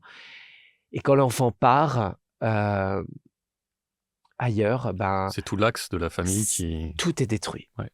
Et qu'ils ne savent plus quoi faire, et ils ne se connaissent plus, ils ne communiquaient que par ça. J'ai vu des choses qui vraiment m'ont tellement chamboulé que ça a été très dur pour moi de faire ça pendant pas mal d'années, et de faire comme si ça ne m'impactait pas. Mais ça y est, je suis plus adulte maintenant, mais à l'époque, je pleurais tout le temps. Quand ils me disaient dans l'oreille des trucs, je m'en foutais total, tellement que j'étais avec eux. J'avais envie de parler, parce que comme la science continuait, enfin avançait, on avançait en âge aussi avec eux. Et tu vois, quand tu travailles sur des sujets comme ça, où tu dis on meurt plus à 14 ans, on va mourir à 24 ans, t'es là, ok, bon, d'accord, il y a le roi soleil autour et il y a Laurie ou je sais pas qui. Mais waouh. Et dans l'oreillette, c'était sur ta gauche, mets-toi sur ta gauche, la lumière. Ouais, va vers un tel, va truc. Et qu'en fait, non, on va faire avec les enfants. En fait. Laisser vivre le moment, en fait. Et ouais, les enfants, ils étaient là. Et que d'un coup, quand on disait non, pose pas cette question, si je la posais, c'est quoi du coup d'être une jeune femme avec des envies et des envies de femme handicapée? C'est quoi? Moi, j'ai envie de savoir. Je suis désolée si j'ai envie qu'on partage ça, et pas un tabou autour de sortir. Enfin, c'est un âge où on sort ensemble. C'était ça mon émission. Donc c'était, je représentais les ados et je voulais qu'ils aient un endroit de paix où ils puissent se dire tiens, j'ai envie de tout dire, et sortir avec un gars ou une meuf, ou avoir des premiers émois. Ça faisait partie de l'histoire. Donc pourquoi ne pas poser la question? Moi j'étais là, mais c'est intéressant, et c'était hyper intéressant. Sa réponse était géniale. Elle avait rencontré un gars qui était valide, qui était amoureux d'elle de ouf, ils s'entendaient grave, c'était connu sur une appli et tout. Enfin voilà, ça donne de l'espoir à tout le monde. Ça veut dire que l'amour est plus fort que tout, et que l'amour, c'est l'amour, point barre, qu'on soit handicapé ou Vecna. Et du coup, ouais, ça a été des périodes. Mais la perte de Mégane, je crois que je m'en suis jamais remis. Enfin, il y a des gens qui nous ont quittés, et... sur Big Bang Theory, Martine Merag nous a quittés pendant la série, c'était la DA. Et je crois que je ne m'en remettrai jamais. Perdre des gens que j'aime, je vois pas le délire en fait. J'ai pas adhéré encore. On a du mal à comprendre. Ouais. On a du mal à comprendre, et surtout, ça a plus la même saveur de faire Big Bang Theory sans Martine. Ça a pas la même saveur de faire le Téléthon sans Mégane. Et sans tous les enfants que j'avais, le fils de Marc aussi, et ça aussi, ça c'était fou. Je sais pas si je peux le partager, mais bon, un comédien m'appelle pendant mon premier Téléthon. Je me souviens, j'avais un moment off de quelques minutes, et je vois un comédien que je connais m'appeler, Et je dis, oh, bon, attends, j'écouterai plus tard et tout. Et puis, bien, attends, il y a peut-être un souci. Il m'a jamais appelé de sa vie et tout. J'écoute et il me dit, mon fils te regarde. Et le fait que tu sois dans mon entourage professionnel, etc., donne de la valeur encore plus à ses yeux. Et je me suis aperçu qu'autour de moi, en fait, il y avait des gens qui vivaient ça et que voilà, c'était pas si fou ou loin que ça. Et que d'un coup, ce grand comédien, qui est un comédien incroyable, Marc, je t'aime, et m'a dit à quel point ce que je pouvais faire pouvait l'aider, son fils. Et d'un coup, c'est devenu hyper fluide ce que je faisais. Donc, je le referai, sûrement, mais j'étais pas encore assez adulte pour supporter la perte des gens que j'aimais à ce point-là et autant. C'était hyper dur de m'investir autant et de savoir que ce serait pour peu de temps. Et en même temps, on a vécu des trucs de dingo. Hein. On s'appelait la nuit quand elle avait ses morphines et tout. Elle me dessinait des trucs de manga et d'animé en me disant ça, c'est quand j'ai mal, je fais ça. Elle était trop chou, trop chou. Et puis c'était des adultes avant tout. Ils vivaient vraiment, là pour le coup, à 2000% chaque seconde. Ils m'ont appris énormément. Beaucoup de comédiens se réfugient dans l'ombre des studios de doublage pour fuir la lumière. Toi, au contraire, tu sembles attiré par elle. Pourquoi ? C'est marrant que tu me dises ça parce que j'ai fait du doublage pour qu'on m'oublie, justement. Et c'est rigolo parce que c'était un moyen aussi, à cette époque où j'étais beaucoup à l'image et tout. Je ne savais pas qui j'étais. Et j'avais un besoin de savoir qui j'étais. J'étais perdu avec tout ce qui m'était arrivé dans le passé et tout. J'avais besoin de guérir certaines choses. Et je ne supportais plus qu'on m'aime comme on m'a aimé. Moi, je pensais qu'on allait m'aimer, genre, tout ce que j'avais pas eu avant, j'allais l'avoir en étant connu ou sur la télé et tout.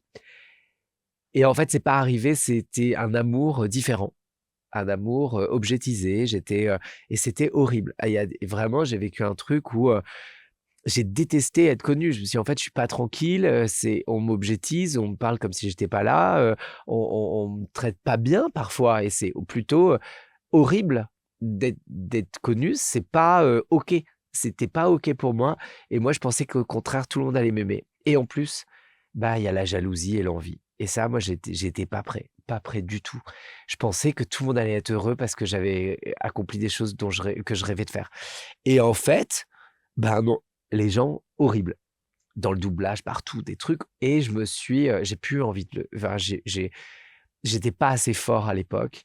J'avais besoin et je me suis dit, Johan, j'avais plus envie de faire de l'image. Donc, du coup, je me suis mis à faire du doublage, enfin encore plus, en tout cas, c'était déjà là, donc je me suis dit, génial, je vais me réfugier dans ce que je sais faire de mieux. Enfin, je veux continuer je suis une matière d'amour et de jeu, donc je veux le faire, je veux continuer à le faire, mais je veux plus qu'on me voie. Et en fait, j'ai guéri des choses chez moi, j'ai compris que ce métier, je le faisais pas pour l'amour, mais que moi, je l'aimais, ce métier, et j'aimais me donner. Et c'est là où j'ai tout remis, les trucs, j'ai tout compris, l'authenticité, ce que je faisais. En fait, ce que je faisais sans le comprendre, je l'ai compris.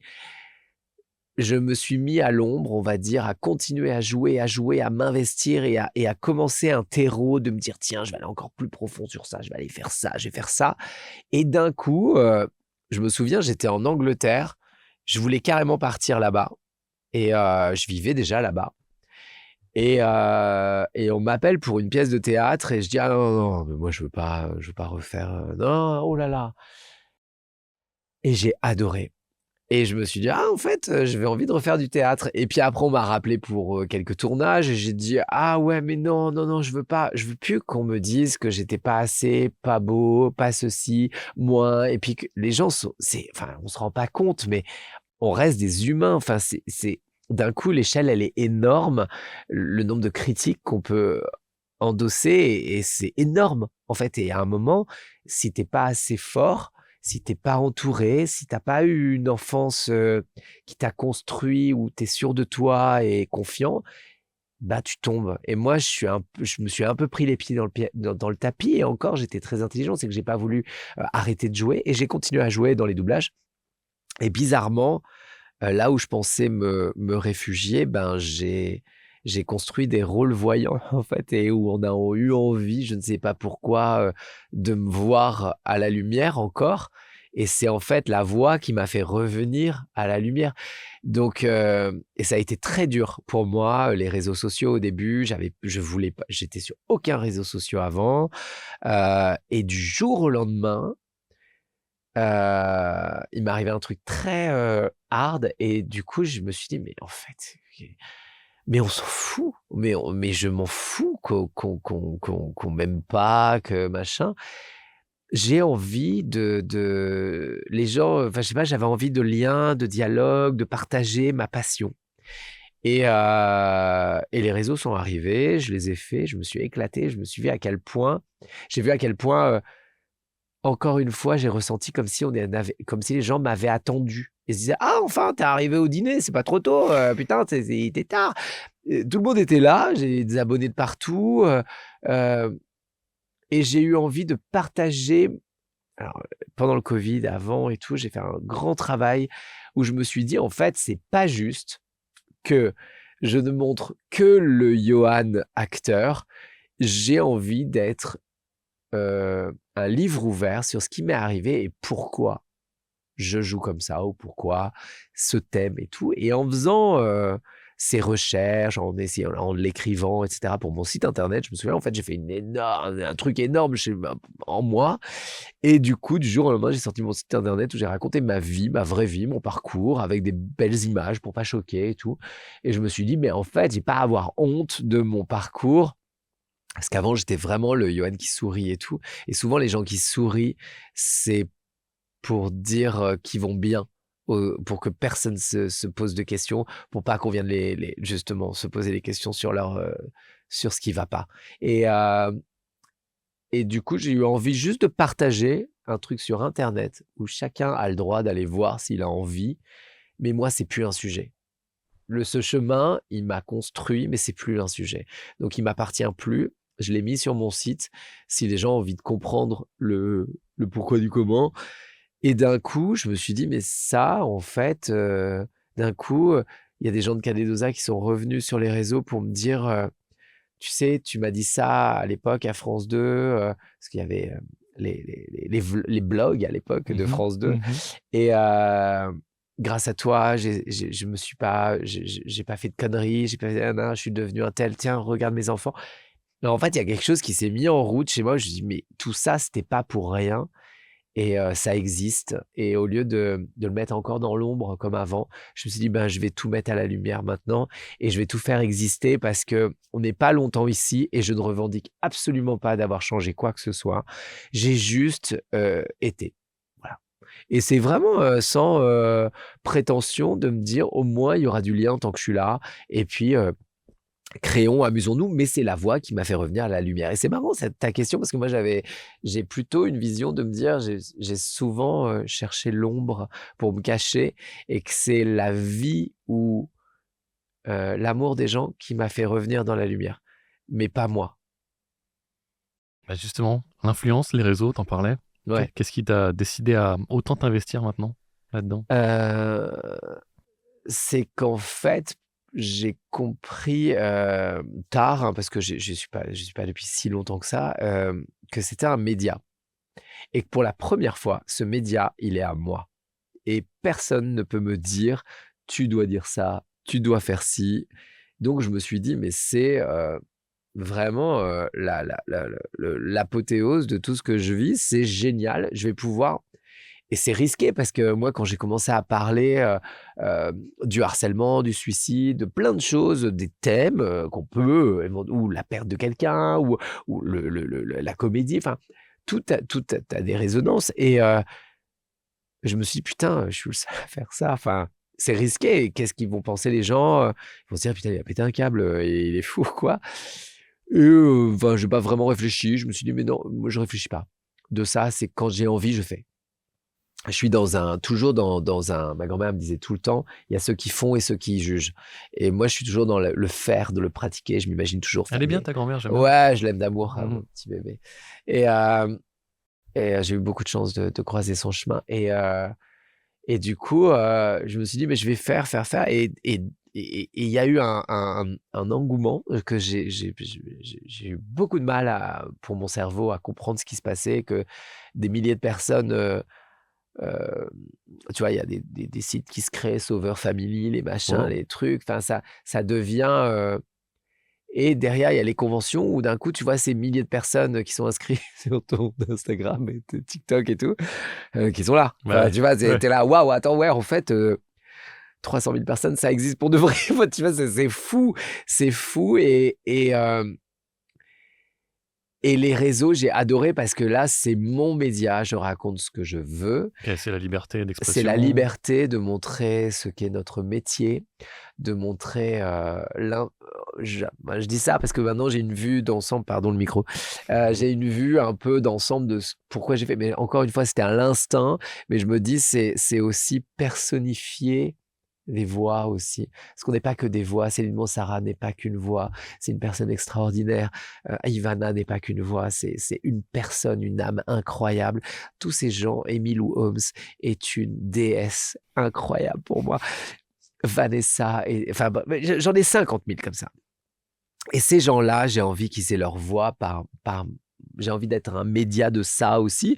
Et comme je suis passionné de séries et de télé, pourquoi ne pas en parler par mon prisme? Parce que mon prisme, mais j'avais pas pensé à ça du tout. Enfin, moi, c'était vraiment, je vais parler de séries et de télé, j'adore, mais j'avais pas vu que j'avais un prisme différent, que peut-être ça pouvait intéresser, et que d'un coup, TikTok m'est tombé dessus et ils m'ont demandé de bosser avec eux, et que d'un coup, ils m'envoient au Festival de Cannes, et que je suis avec Tom Cruise et tout le bazar, et que je comprends rien, et que le Johan encore du 9 mètres carrés se dit qu'est-ce que je fous là, et en même temps je suis à ma place, c'est-à-dire qu'il n'y a rien qui m'étonne et que je suis hyper ok avec ça, et que je fais faire des doublages sur la croisette des gens. Enfin, c'est génial, et que d'un coup je me dis et que d'un coup la télé revient vers moi via les réseaux aussi, en se disant mais c'est génial, on a besoin de ça. Et que maintenant la télé et les réseaux ça va ensemble, et que d'un coup j'ai recréé mon média et que c'est mon média qui plaît, c'est plus l'inverse. Je rentre plus dans une boîte, c'est moi qui crée la boîte, et ça c'est un truc, il a fallu du temps pour que je redevienne complètement moi-même, et que ce que je crée c'est moi, que ça plaise ou pas, je me pose pas de questions, j'y vais, je fonce, et on peut pas plaire à tout le monde, sinon on plaît à n'importe qui. Donc du coup, voilà, mais quand même, je plais. Je plais. En tout cas, ça parle. C'est pas que je plais. En plus, on n'a rien à foutre que je plaise ou pas. Ça parle, en tout cas, à certains. Et je suis très ému de voir les gens qui me parlent de mes contenus que je fais en slip chez moi parfois. Et non, mais vraiment, c'est fou. Ce média est fou et je l'aime. J'aime TikTok, j'aime Instagram. J'adore ces médias.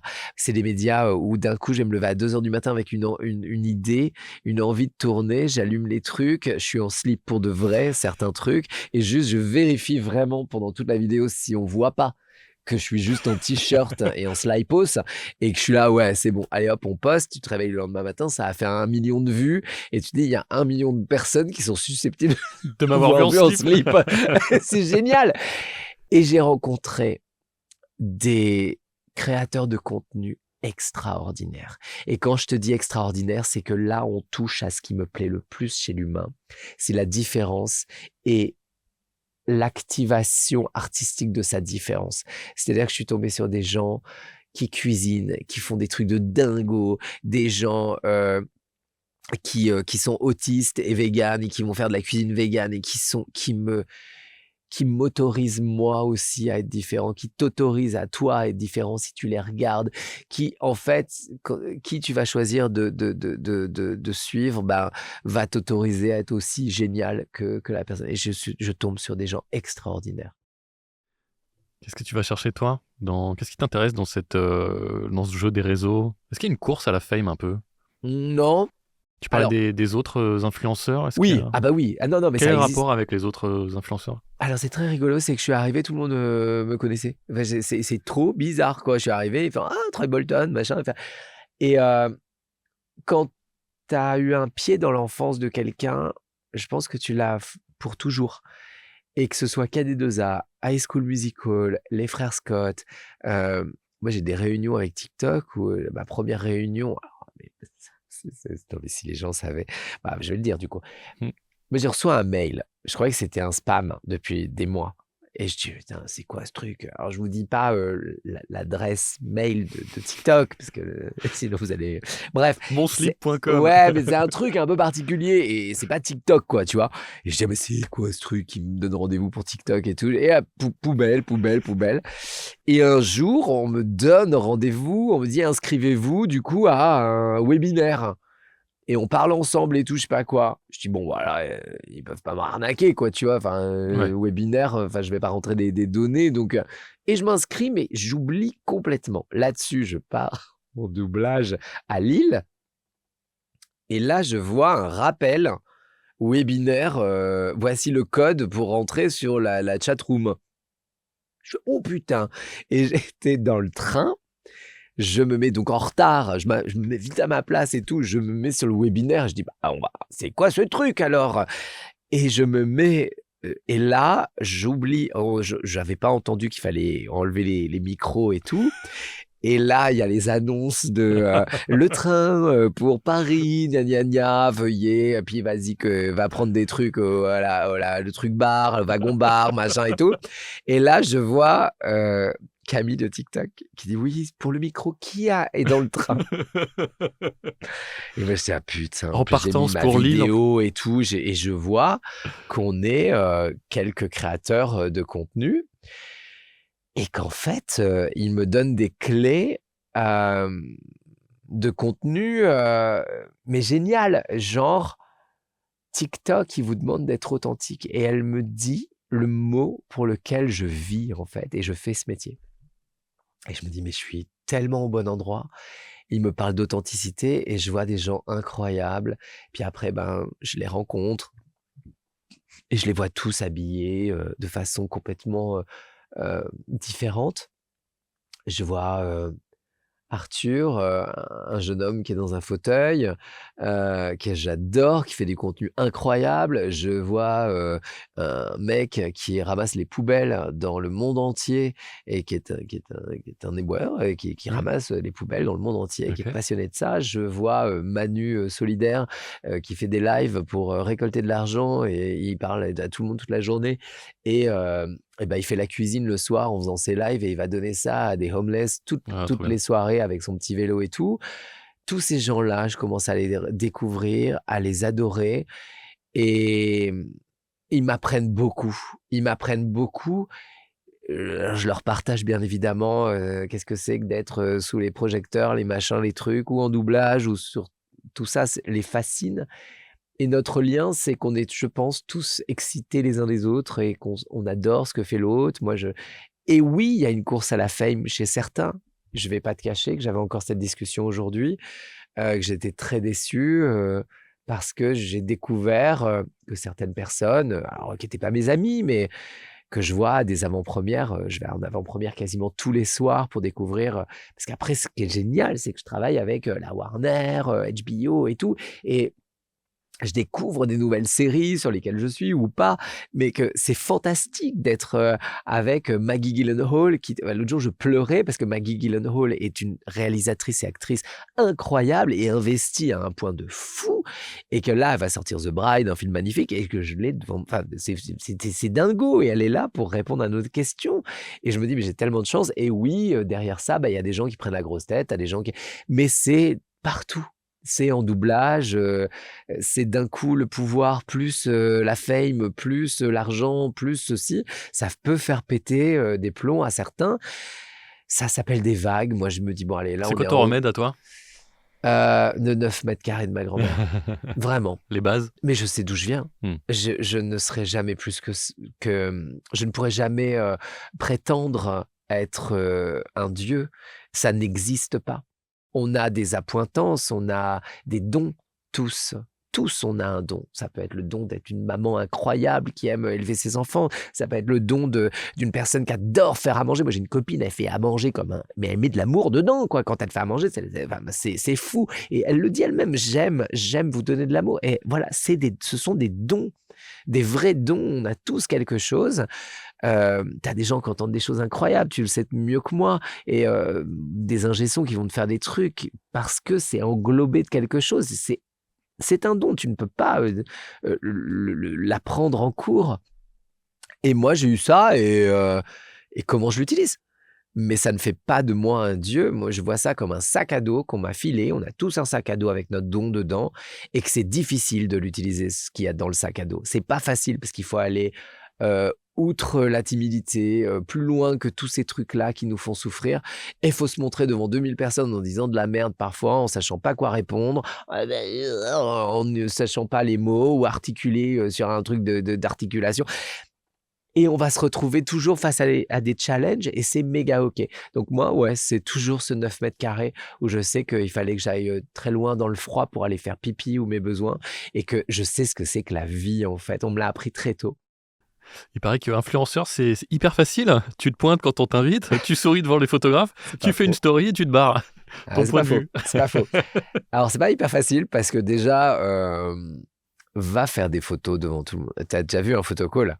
En fait, c'est comme d'habitude les tournages. À Cannes, là où il y a les marques derrière, il faut. Quand tu vas à t'as la marque ou effectivement le film derrière. C'est comment cette histoire? Ça fait pas un peu défilé de. C'est un défilé de photos, mais il y a aussi la TV line. Ça me rappelle, tu sais, la pub avec les vaches, pour la vache qui rit. Mais c'est exactement ça.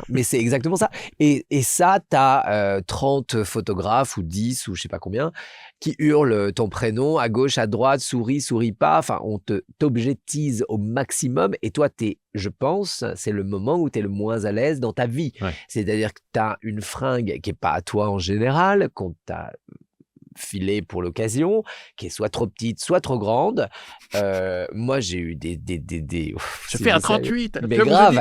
J'ai eu un moment sur le festival de Cannes où j'arrivais pas à m'asseoir parce que mon fut était trop serré. Et je prenais des pauses comme ça parce que j'étais invité par Yves Saint Laurent dans un truc incroyable où il y avait... Bref, bon, c'est trop petit, mais c'est du Saint Laurent. C'est ça, il y avait Charlotte Cardin qui chantait, magnifique et tout. You make me feel good. Et moi, j'étais là comme ça, debout, parce que je voulais pas m'asseoir. Et j'étais assis, je m'assois, j'explose. Et juste après, j'étais avec Mylène Farmer et Cécile de France à m'asseoir comme ça, raide, pour surtout pas plier les jambes, sinon je me disais ça va exploser. Et j'ai ouvert mon truc, mais il n'y a pas que moi. Au Festival de Cannes, ma voisine, ce même soir, arrive avec une robe improbable, impossible de s'asseoir, elle était comme ça et tout. Et le film se finit, parce que c'était la séance de 23h minuit, donc se finit tard, et ça, au bout de 4-5 jours, t'es déjà décalqué tellement que t'as vu le film, t'es fatigué, puis bon, le film, t'as envie de dormir très souvent, enfin parce qu'il y a du noir, parce qu'on est assis et il est noir, et comme ça, en train de ronfler avec sa robe comme ça, soulevée, et je me dis, voilà, là, on est à Cannes, donc un peu ouvert, braguette, c'était pas grave, mais oui. Donc c'est pas facile parce que le photocall, c'est pas évident d'être naturel ni de s'aimer, et encore une fois tu vas recevoir la photo derrière, t'es soit dégueulasse, soit bon après c'est la même qu'au parc Astérix quand ça chute là, c'est ça, tu fais la gueule de con, non, comme ça.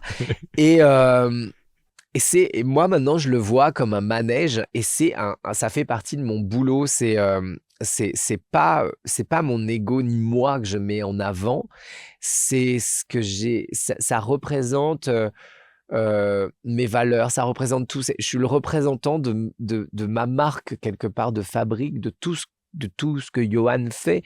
Et du coup, moi j'y vais en me disant, je mets un petit créateur en lumière, un film que j'ai adoré ou que je vais aimer ou que j'adore.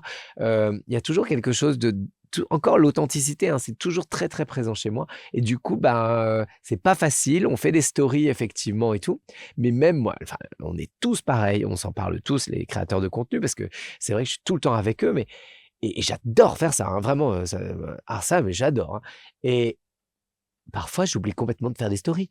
Parfois je fais oh merde, j'ai complètement, parce qu'on est dans le truc, on profite à fond, on nous fait vivre des moments incroyable, vraiment. mais des trucs de ma boule, hein. Tous les soirs, je me dis waouh, quand même. Alors là, ils ont fait fort, hein. Ils m'ont fait. J'ai vu un truc sous les étoiles, dans des transats, avec c'est un truc sur l'espace et sous les étoiles, c'est au parc de Saint-Cloud, je crois, je sais plus. Oui, c'était ça, avec des lampiotes, des loupiotes partout. Mais on vit des choses incroyables.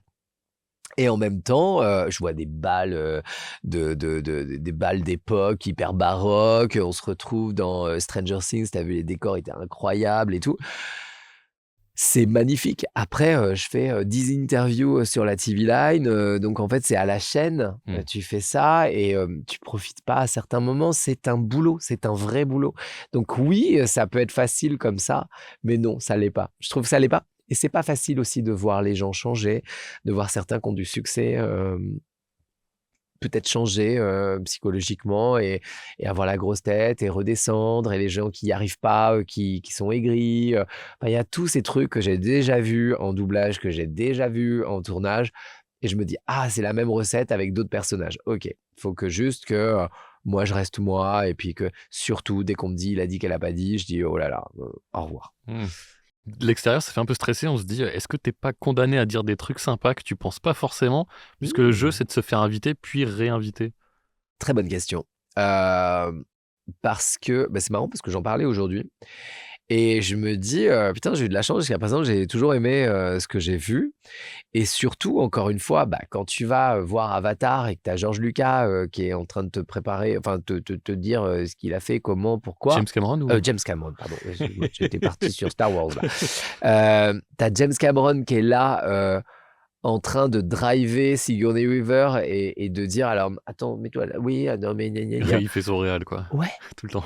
Et t'es là, et que t'as Tim Burton avec Jenna Ortega, et que t'es à côté d'eux, et que, enfin, je suis privilégié. Donc, même si la série en elle-même n'est pas ma série préférée, ou si le film, enfin Avatar, moi j'ai adoré, par exemple, et quelle chance j'ai de pouvoir avoir un réalisateur qui me parle de son film, de sa passion, et je te jure, ils sont tous animés du même truc, c'est la passion. Des choses incroyables. Tim Burton, George Lucas. Ok, d'accord. Oui, le mec qui insiste. Tous, quand je les vois animés par un truc qu'on peut avoir quand on est gamin et qu'on dit « Ouais, puis on aurait dit que t'aurais fait ça et tout. » Ils sont tous encore comme ça. Et moi, je vais voir des films qui parfois sont pas ma came, dans le sens où je serais peut-être pas allé le voir. Et justement, c'est ça qui est génial, c'est que je découvre le pourquoi il a fait ça, quel est son univers. Et jusqu'à présent, je suis pas allé voir de daube. Donc, est-ce que tu as une sensation de dette, d'être redevable? Aucune. Non. T'as pas ce poids, enfin, c'est marrant parce que pas du tout. Okay. Moi, on m'invite. En fait, je considère que le jeu de tout ça, c'est que bien évidemment, on va parler du film. Donc, j'ai conscience que... Oui, c'est de la com, on sait tous. C'est de la com. On me fait plaisir pour que on soit tous dans un environnement incroyable et qu'on vive un moment incroyable, une aventure incroyable. Mais non, je leur dois rien et ils ne me doivent rien. J'ai dit OK de venir et je repars avec un t-shirt et des goodies souvent. Enfin non, mais... Voilà, j'ai été bien traité, j'ai eu du popcorn. Alors oui, parfois je me dis, putain, mes soirées, je bouffe que du popcorn, quoi. Mais... C'était mieux les carottes râpées de tout à l'heure. Ouais. Mais non, je ne me sens pas redevable. En revanche, je suis d'une gratitude infinie de pouvoir, encore une fois, faire ce métier, ce multimétier que je fais, et de vivre des choses aussi fortes et aussi incroyables. Je te jure que si je pars demain, tu pourras le mettre sur ton truc. Si je pars demain, je suis heureux. J'ai vécu tout ce que j'avais à vivre. J'ai vécu des choses tellement géniales que tout va bien, quoi. Me pleurez pas, enfin, à part si vous avez envie, mais me pleurez pas, quoi. Enfin, j'ai kiffé la vague. J'ai kiffé de A à Z. Donc non, je me sens pas redevable. Et est-ce que tu sens une certaine responsabilité vis-à-vis des gens qui te suivent? Bien sûr. Ah oui. Et du coup, aller voir quelque chose que t'aimes pas, ou que tu penses qui n'est pas de qualité, mais de le dire de façon diplomatique et de leur dire c'est pas très bon, je vous le dis tout de suite, mais je le fais comme dans la bonne humeur. Jamais c'est pas très bon. Ok. Parce que c'est mon prisme. Donc, je m'interdis de dire c'est comme ci et c'est comme ça. Ce sera toujours c'est pas ma came. Et je suis allé voir des trucs qui m'ont moins touché parce que c'est pas mon univers. Dans ces cas, tu t'autorises à le dire ou... Bien sûr. Mais mon voisin, je le voyais excité comme une puce, adoré. Tu vois, mais il y a des trucs, encore aujourd'hui, j'ai des gens qui sont hyper sur Marvel et tout machin. Moi, j'ai encore des lacunes là-dessus. Pourtant, j'adore ça. Mais je leur pose 1 milliard de questions. Je suis là, ouais, mais du coup, Spider-Man, je comprends pas, et ils m'éclairent. Je suis avec des passionnés qui sont passionnés dans leur domaine. Et tous, on a des domaines différents. Eux ne cessent de me poser des questions sur Adeline, sur machin, sur Émilou. Et je leur réponds et je leur dis, bah voilà, moi je fais comme si. Et l'autre jour, je leur ai dit, bon, bah écoutez, là, on va faire un festival Sérimania où on part justement, où je suis invité pour faire l'ouverture, etc. Donc, ben, non mais tu vois, ne serait-ce que ça, je représente le doublage.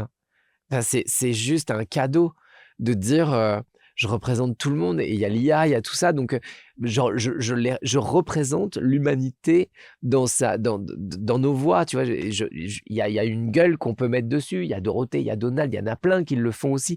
Mais on est, voilà, il y a un but dans tout ça. Et du coup, par rapport à ta question, c'était quoi? C'était la responsabilité vis-à-vis ouais. de tes... Ah ouais, alors ça, c'est très important. Moi, je rigole pas avec ça, mais alors vraiment pas. On va pas rigoler, C'est que, bien évidemment, on a des collaborations. Parfois, on t'appelle pour des marques et tout. La marque et ma commu, moi, je rigole pas. Alors vraiment, je m'en fous de l'argent. Je ne suis pas là pour faire de l'argent. Bien sûr, j'ai des gens avec moi qui travaillent, donc je les rémunère. Et ça, je suis tellement fier. C'est une grosse team? Non. Qui est derrière toi? Non. Non, ça, c'est moi qui ai fait tout, dans le sens tout. Non. C'est moi qui réponds, c'est moi qui poste, c'est moi qui fais les wordings, c'est moi qui fais... quand je réponds, c'est moi. Il n'y a personne. J'interdis, je ne veux pas. Donc c'est organisationnel, les gens qui t'aident? Oui, ça reste des monteurs, j'ai monteurs, j'ai des amis qui me donnent les timecodes et tout, parce que c'est une usine à gaz, hein, de trouver les bons moments dans les séries, dans les films. J'en poste minimum 1 par jour. Ouais, non, j'ai vu, c'est un truc de fou. Ouais. C'est un truc de fou. Je me dis, mais comment tu fais? Moi non plus, hein, mais vraiment, je suis débordé. Là, j'ai fait l'année dernière où je me dis, bon, attends, faut que je trouve des gens, encore plus, justement, faut que je trouve une équipe. Mais comme je prends mon temps, vu que je ne veux pas faire semblant et je ne veux pas qu'on m'enlève les messages, je ne veux pas ci, je ne veux pas ça, je sais exactement ce que je veux. Et ben oui, être mon agent, parce que j'ai un agent aussi dans le contenu, par exemple, ben c'est peut-être pas simple non plus, parce que je vais pas dire oui à certains trucs, je vais vraiment dire oui à ce que je veux faire, parce que j'ai le luxe de ne pas avoir besoin. Ce que je veux, c'est juste être raccord avec ma DA, avec ce que je suis. Et donc, et quand j'ai commencé à voir, et c'est là où ça m'a vraiment perturbé, c'est que dès le départ, dans le contenu, je fais des conventions. Et du coup, je vais rencontrer les gens pour de vrai. Et ça, j'adore. Et du coup, je vois que les marques qui m'habillent, ça a été les premières collabs que j'ai eues, c'est des marques qui m'habillent. Et comme elles m'habillent, moi, je veux du bio, je veux du français, je veux en tout cas des marques qui me ressemblent, même s'ils ne sont pas françaises, elles vont être européennes. J'essaye de faire marcher des jeunes. Bon, alors là, on n'est pas sur ça, pardon. Là, mais quand même, tu vois, ça reste des pantalons dans lesquels tu peux rentrer et que tu puisses t'asseoir. Voilà. Mais même à Cannes, tu vois, j'ai préféré à des moments. Bah, alors oui, j'avais des trucs de Dior et tout, mais j'avais aussi un mec qui crée à Lyon. Là, j'ai une créatrice, Adé, qui est incroyable, qui vient du Nigeria et qui fait tout et qui reverse tout à des associations pour les femmes. Et ben voilà, il y a toujours quelque chose derrière pour moi où ça fait fonctionner des systèmes qui font du bien en fait. Et du coup, j'ai remarqué que les personnes qui venaient me voir avaient les mêmes t-shirts des marques qui m'habillaient. Et que d'un coup, je vois un t-shirt Full Life, je vois machin, je vois truc. Je suis là, waouh, WOP, une marque française, WOP, par des designers de Kenzo français qui ont fait leur marque, qui est extraordinaire, française, bio, blablabla. WOP, World of Pop. génial. Et d'un coup, je vois qu'ils ont ces t-shirts et ces sweats et ces trucs que je mets. Et je me dis, waouh, en fait, on m'écoute pour de vrai. C'est pas juste je parle et on passe à une autre vidéo. C'est que d'un coup, il y a des gens qui s'investissent, qui vont chercher tatati, tatata. Ah ouais, d'accord. Bah, je veux pas que vous... Et puis, je vois des gens qui n'ont pas des moyens énormes et que du coup, leur vendre de la merde pour vendre, moi, j'aurais honte. Et encore une fois, je verrais ma grand-mère... toujours le même truc. Laver pour 50 balles les escaliers, ben non en fait. Et du coup, tout a une conscience chez moi. Et vraiment, je regarde et donc quand là, je travaille avec la BBC sur un truc pour un dessin animé. C'est un dessin animé où il y a dedans tout le monde est représenté, où l'amour est représenté sous différentes formes, mais d'une façon tellement sympa, tellement fun. J'adore. Donc quand ils m'ont proposé, après avoir vu tous les dessins animés, de travailler ensemble, je dis mais grave, moi j'adore et tout. Oui. En revanche, j'ai dit non à 2 trucs là qui ne... Encore tout à l'heure, j'ai de faire de l'unboxing pour des trucs que je tairais la marque et qui m'offraient un pont d'or. Non. Parce que je sais que ma commu va le faire. Après, si je dis go, vas-y, c'est génial, il y a ça, ils vont faire ah bah tiens, Yoann, il l'a fait. C'est comme une famille. Si tu dis ah ouais, c'est génial ça, tout le monde va dire oh, j'ai confiance. Et la confiance, c'est priceless. Ça, c'est un truc très important pour moi. Sur ces mots en anglais, on va se faire une petite conclusion. Ouais, je suis tellement américain. Rob Henderson déclare « La plupart des relations de couple aujourd'hui ressemblent davantage à des collaborations de marque qu'à de véritables connexions humaines. » Toi, l'influenceur, qu'est-ce que t'en penses ? Ah, c'est beau. Enfin, c'est beau. Non, mais je veux dire, c'est marrant de voir ça sous ce prisme-là. Oui, sûrement. Sûrement, quand je vois certaines personnes, oui. Mais... pas ceux qui m'entourent. Il y a un manque d'authenticité générale ou... Ben, moi, j'ai trouvé beaucoup plus d'authenticité chez les gens avec qui je travaille dans le contenu que sur des tournages, parfois, où on se cache beaucoup, où on joue, où on essaye de se placer, etc. Là, au moins, c'est flagrant, en fait. On sait tous qu'il y a des collabs, on sait tous que machin est le client et que, en fait, du coup, il y a un moment... tu peux pas... Enfin, ça se voit, en fait. Je suis persuadé qu'on voit, on se définit. Donc, en fait, comment tu seras, tu vas te définir et on va te voir et on sera tous OK. On sera là, bon, bah, lui, il s'est défini comme ça, c'est pas ma team. Et puis voilà. Mais je trouve qu'il y a, dans le contenu, je trouve des gens très authentiques. J'ai découvert je me suis... même guéri de certaines choses avec des gens, avec des mecs incroyables. Ma bande, elle est trop bien, mais je l'aime trop. Mais c'est qui ta bande ? Ah, mais ma bande, il y a Karim, il y a Anas, il y a Morgane. Morgane, par exemple, tu vois, on va parler de Morgane vite fait. Sinon, Anas, non mais Anas, il est génial. Le mec, il est impliqué sur, tu vois, genre, sur la défense de la femme, c'est un mec incroyable qui va te parler avec une intelligence des films qui est génial. Karim, il s'occupe de tous ces gamins en banlieue et il fait du contenu de malade. Tous les cadeaux qu'il reçoit, paf, vas-y, t'as toute la banlieue qui a les t-shirts, les machins. Et il est d'une intelligence folle. Il plaît à tout le monde, et tout le monde l'adore. C'est un mec en or, d'une intelligence et d'un authentique incroyable. Morgane, elle est tellement forte. Elle adore Stranger Things, tous ces trucs et tout, et c'est des bosseurs. Ils bossent comme des fous. C'est-à-dire qu'ils regardent, ils ont une intelligence de cinématographique, de série et tout, qui est très très forte.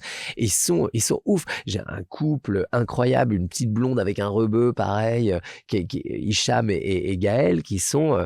mais alors les deux, elle est là en train de l'engueuler, lui. Et le duo est tellement fort, ils parlent de cinéma, ils sont mais tellement intéressants. Et tout le monde a son prisme dans le truc du cinéma. Donc, c'est pas des arnaqueurs. Moi, j'en connais pas d'arnaqueurs. Et ma team, je les aime d'amour. Et il y a monsieur Thomas, qui goûte des trucs. Lui, c'est devenu mon ami. Moi, je suis pas venu pour me faire des amis.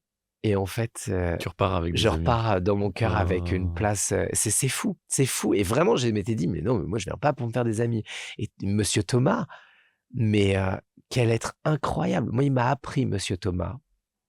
Suivez-le sur les réseaux, il est incroyable. Il goûte des trucs, il donne son avis sur tout. J'adore la galette, là, la machin et tout. Il m'a appris un peu la batterie sociale. Et lui, Monsieur Thomas, au début, je le voyais, puis d'un coup, il se renfermait. Et je dis, ah merde, qu'est-ce que j'ai fait? Qu'est-ce que j'ai dit? Et tout de suite, bonsoir, je suis le nombril du monde, quoi. Et j'ai compris très vite, on a partagé, et puis que très vite, il est mal dans le monde. Le retour du monde peut être violent pour lui, donc du coup, il va se renfermer, il faut qu'il parte. Et ben moi, il m'a appris à me casser des soirées quand j'en pouvais plus, et que moi aussi j'ai une batterie sociale et que je suis pas obligé de sourire quand on me prend la tête pour un truc, et je pars. La batterie de téléphone, moi je me dis, mais la batterie de la musique, je comprends pas. Non, la batterie, la batterie sociale. Et lui, et tous ils m'apprennent quelque chose comme ça. Il y en a qui écrivent des romans, t'en as qui voient, enfin, je les adore, mais vraiment, ils sont incroyables. Genre, mais vraiment incroyable sur l'animé, sur le manga, je lis des trucs incroyables. Je découvre tous les jours grâce à eux des parties de ce boulot que je connaissais pas. Zoubi la team alors? Ah mais je les aime. Non mais je vous aime, mais ça vous le savez. Bon, merci Johan. Mais c'était trop bon. Allez, salut l'artiste. Bon bah bisous. Mais je dis bisous à vous et à toi aussi. Oui, mais toi t'es pas filmé? Non. Attends, mais je remarque ça parce que je croyais qu'il y avait une caméra derrière, mais en fait pas du tout, c'est pas une caméra. C'est toi la rosta, moi je suis pas. C'est toi la rosta, moi j'écoute et je relance. C'est vrai. Oh, t'es trop mignon. Merci, cœur sur toi. Merci, c'était hyper agréable.